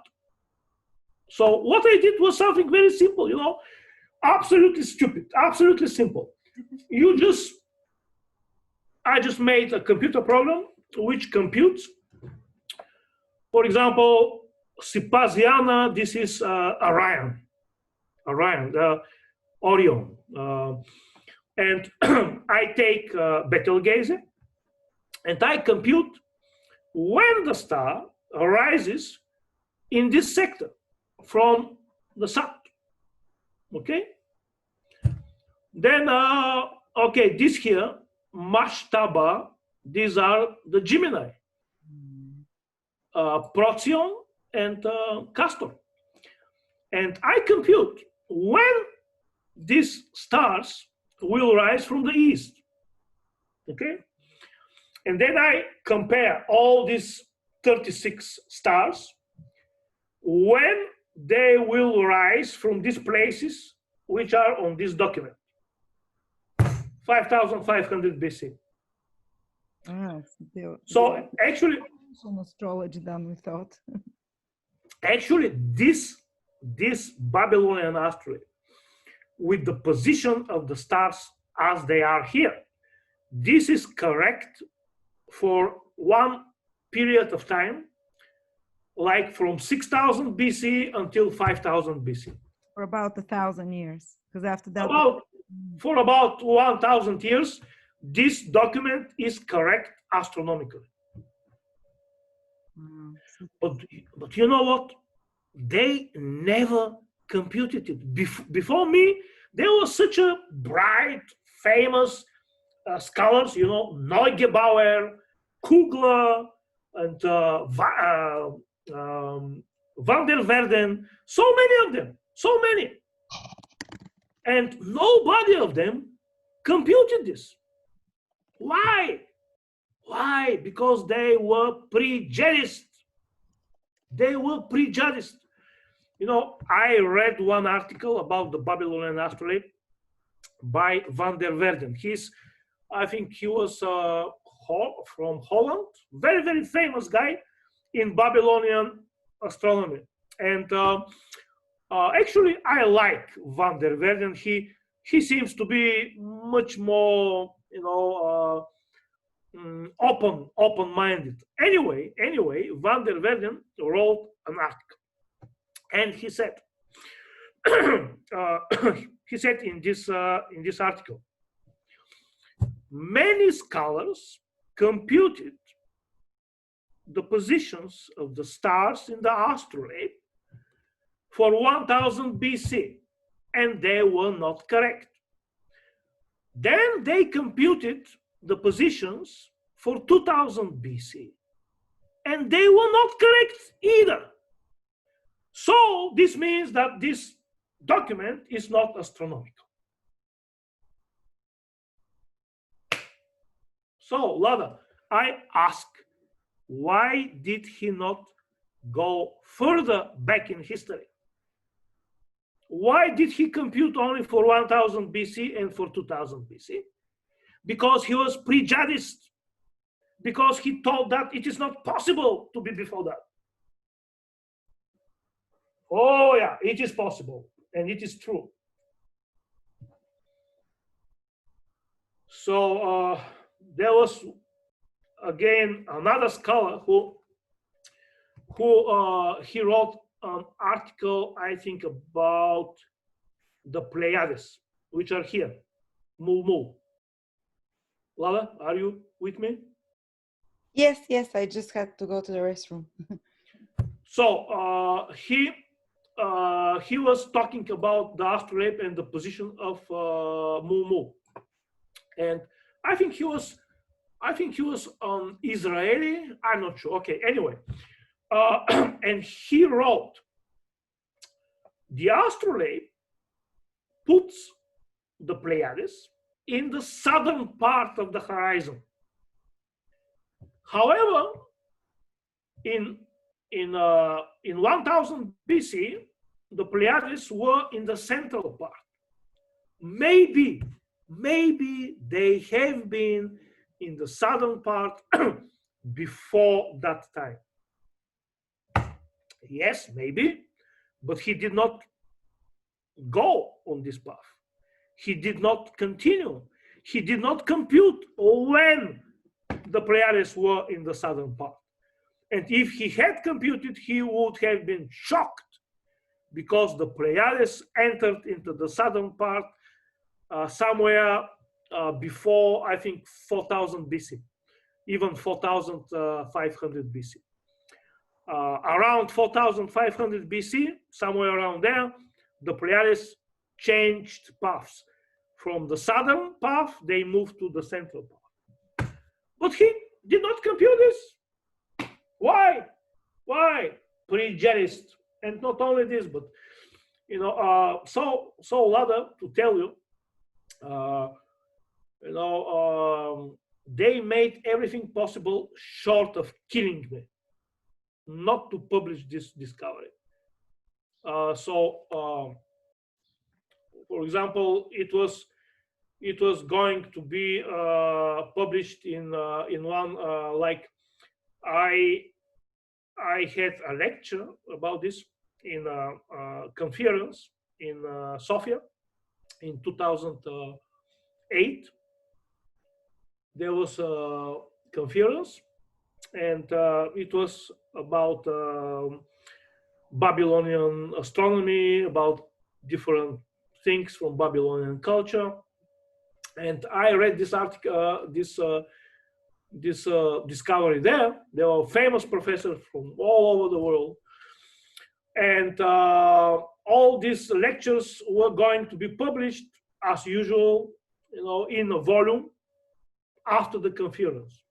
And do you know, first, the guy who had this task to publish this volume, do you know what he told me? He told me, look, Rumen, we have big difficulties with your article, because your article cannot be published, because it is written with such version of Adobe, which is out of use in our system, and our system cannot work with this version of Adobe. Aldous. You wrote this article in Aldous Adobe version, which is impossible to use in our printing machine. Lada, are you with me? Lada? Yes, yes, I'm listening. That's a stupid reason. Okay, so if I see you, it is better. So I get your reaction. So anyway, so this guy actually was telling me that because of this, they cannot publish my article. Can you believe this? Can you believe this? He did not say, look, we have problems with this version of Adobe. Why don't you transfer the article in this other version? Okay, he did not tell me this. And I was so furious. I was so angry. I can tell you even the name of this guy, Mark. His name is Mark Geller. Mark Geller.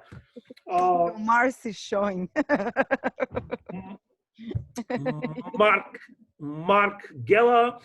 He's a scholar. He works in the field of Babylonian magic. And he's a good friend of Simo Parpola. Simo Parpola for me is like Jesus Christ. In Babylonian scholarship, he's Jesus Christ. So he's a good friend of Simo Parpola, but he was pressed very hardly from the place where he worked. He was working at this time in the Max Planck Institute in Berlin, Germany. And he was going to publish the volume in Max Planck. And when he told me this, I got so angry, and I wrote him very angry letter. I wrote to Mark Geller the following: look, Mark, don't make a monkey out of me, because I know why you don't want to publish my article. But I will tell you what will happen to you if you don't publish it. You will be in big trouble, because you're dedicated to the truth, and now you're hiding the truth.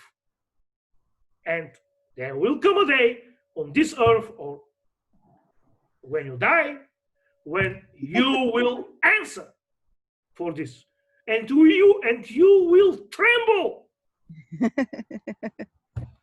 And then he told me the truth.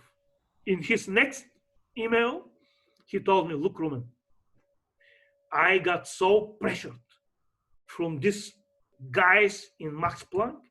They told me that they will not publish the volume if your article is there. Wow, because you contradict their theory. Because this changes everything. In history of humanity. Everything. And you see, in this, it is not the first time when an article will not be published. However, there is a process. If they don't want to publish an article, they start a special process. Okay, they write the reasons why they don't want to publish the article, and they send this email to the person who wrote the article, in this case me. So they must write their reasons and send this to me, and also to another people who are like people like judges to see what is the conflict here. So I read their reasons, I answer them. Then they write another email, I answer them. And this goes back and forth for some time until everything is clear. They didn't do this. They told me your article is in Adobe, all those old version, and this is not compatible. Absolute nonsense. Because they couldn't come with a reason not to publish your article because it's scientifically correct, but that contradicts the whole story. Yes, yes, it turned yes. out suddenly that we were way more involved cultures when they said we were living in the caves. Actually, way more. No, they are living in the caves, not the ancients. They are living in psychological, in spiritual caves. These people, they are in the spiritual caves. So, so also there is another fact which is unprecedented in the academia.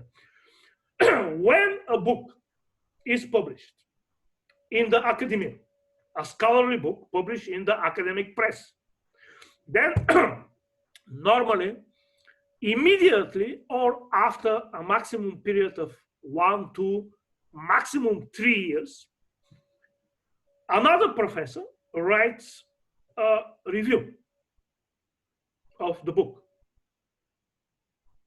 So this book was published in 2013. Now there are 7 years and there is no review. Why is this? Because they don't know what to say. You know, if if they can destroy me, they will do it immediately. But they can't because everything is correct. They can't. They don't want to write positive things because this means that they must cancel everything that they must. History of humanity. They must throw their diplomas. They must throw everything that they wrote. Wow. Maybe that's why you were born with Mars so strong, so on the midheaven, so you can fight the establishment. Otherwise, you know what? Without a strong Mars was gonna give up. Oh, of course. Something else though. One professor, he's a professor in the Brown University in the Rhode Island in the United States. Brown University is very big place, very big university, small university, but it is of the rank of Harvard, of the Ivy League. Okay, so this professor, he's the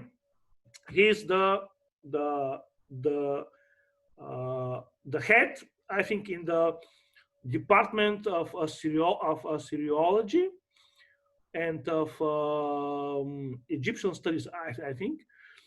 I forgot his name. I can look up. So this guy, about maybe 5-6 years ago, he wrote that he will write a review of my book. Hey, where is the review? Where? 6 years? This guy, and I think, you know what? Why they chose this guy?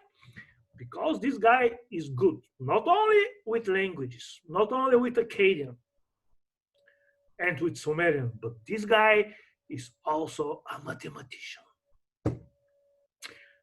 He has undergraduate degree in physics and mathematics and astronomy. So this guy is the guy that can understand my book. And he can write the best review.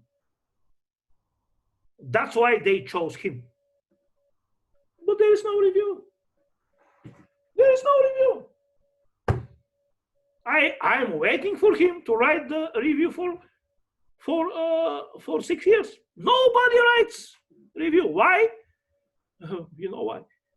Because if they attack me, I will destroy them, and they will be like monkeys. You know, they will lose a lot from their respect, from their academic respect.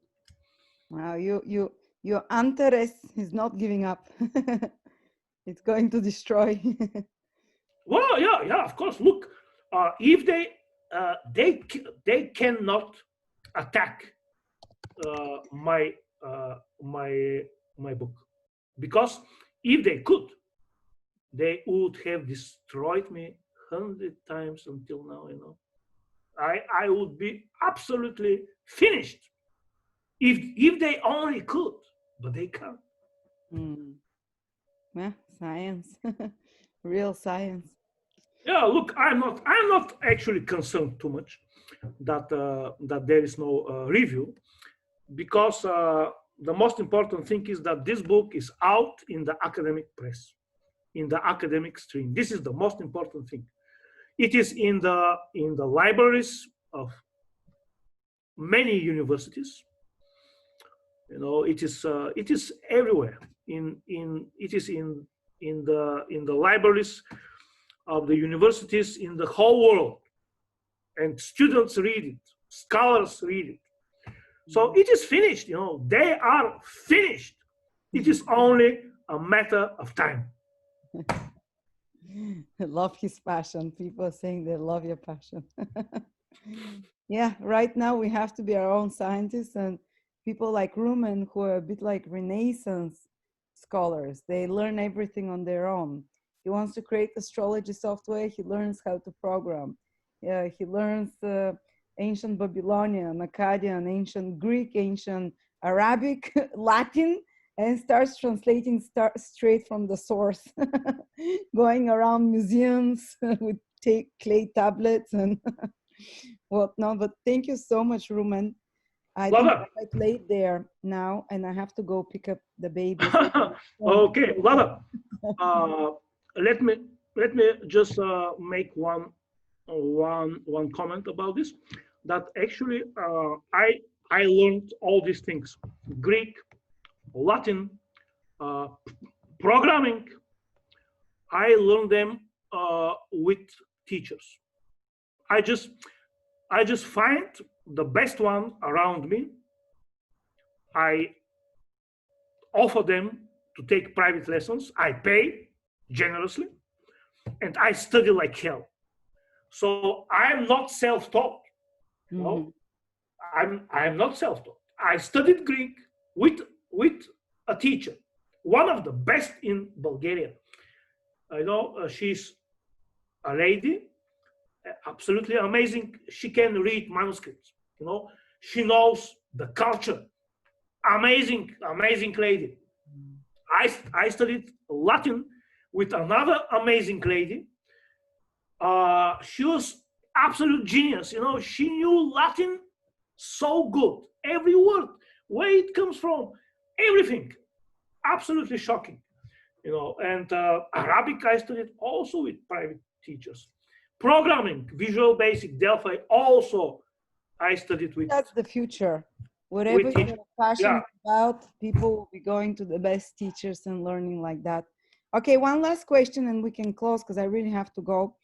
Can you ask Rumen about goddesses during Babylonian times? Were they mostly male gods like in the Vedas? In Babylon, they had female goddesses as well, did they? What? This was a question about the divinities? Yes, if there were female divinities in Babylon astrology.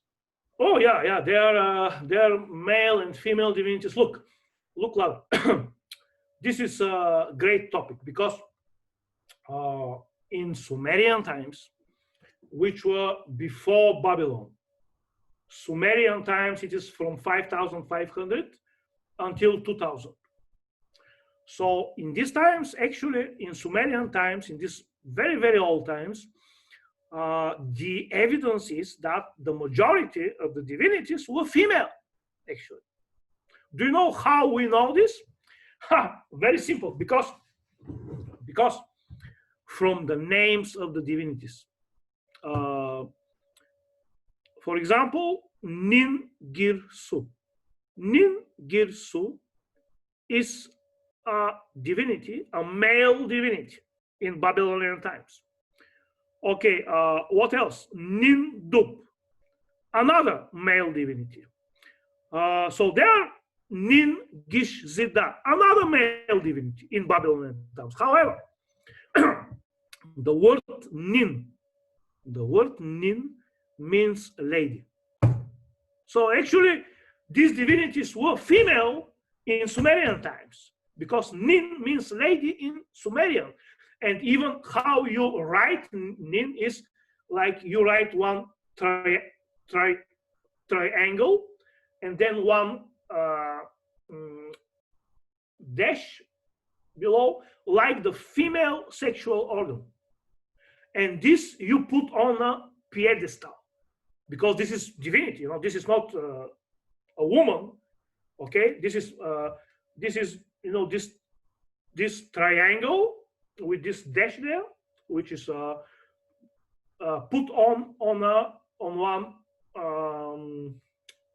how do you say this square, which is a pedestal. So this means this is how you write nin, lady. Does it In mean that Sumer, the older tradition, was actually matriarchy, was a female-dominated society, and then the maybe later ones became patriarchies, male dominant? the evidence is just like that. That in this very ancient Sumerian times, the divinities in their majority probably were female. In Babylonian times, they turn out they turn them they make them male, but there is something else, and we will talk about this in the series of Babylonian astrology, which will be, we will finish this in the 8th of July. So after that, God willing, we'll start the next series. So in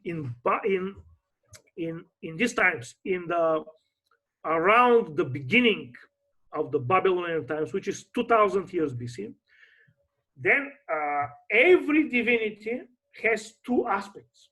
One is female and one is male.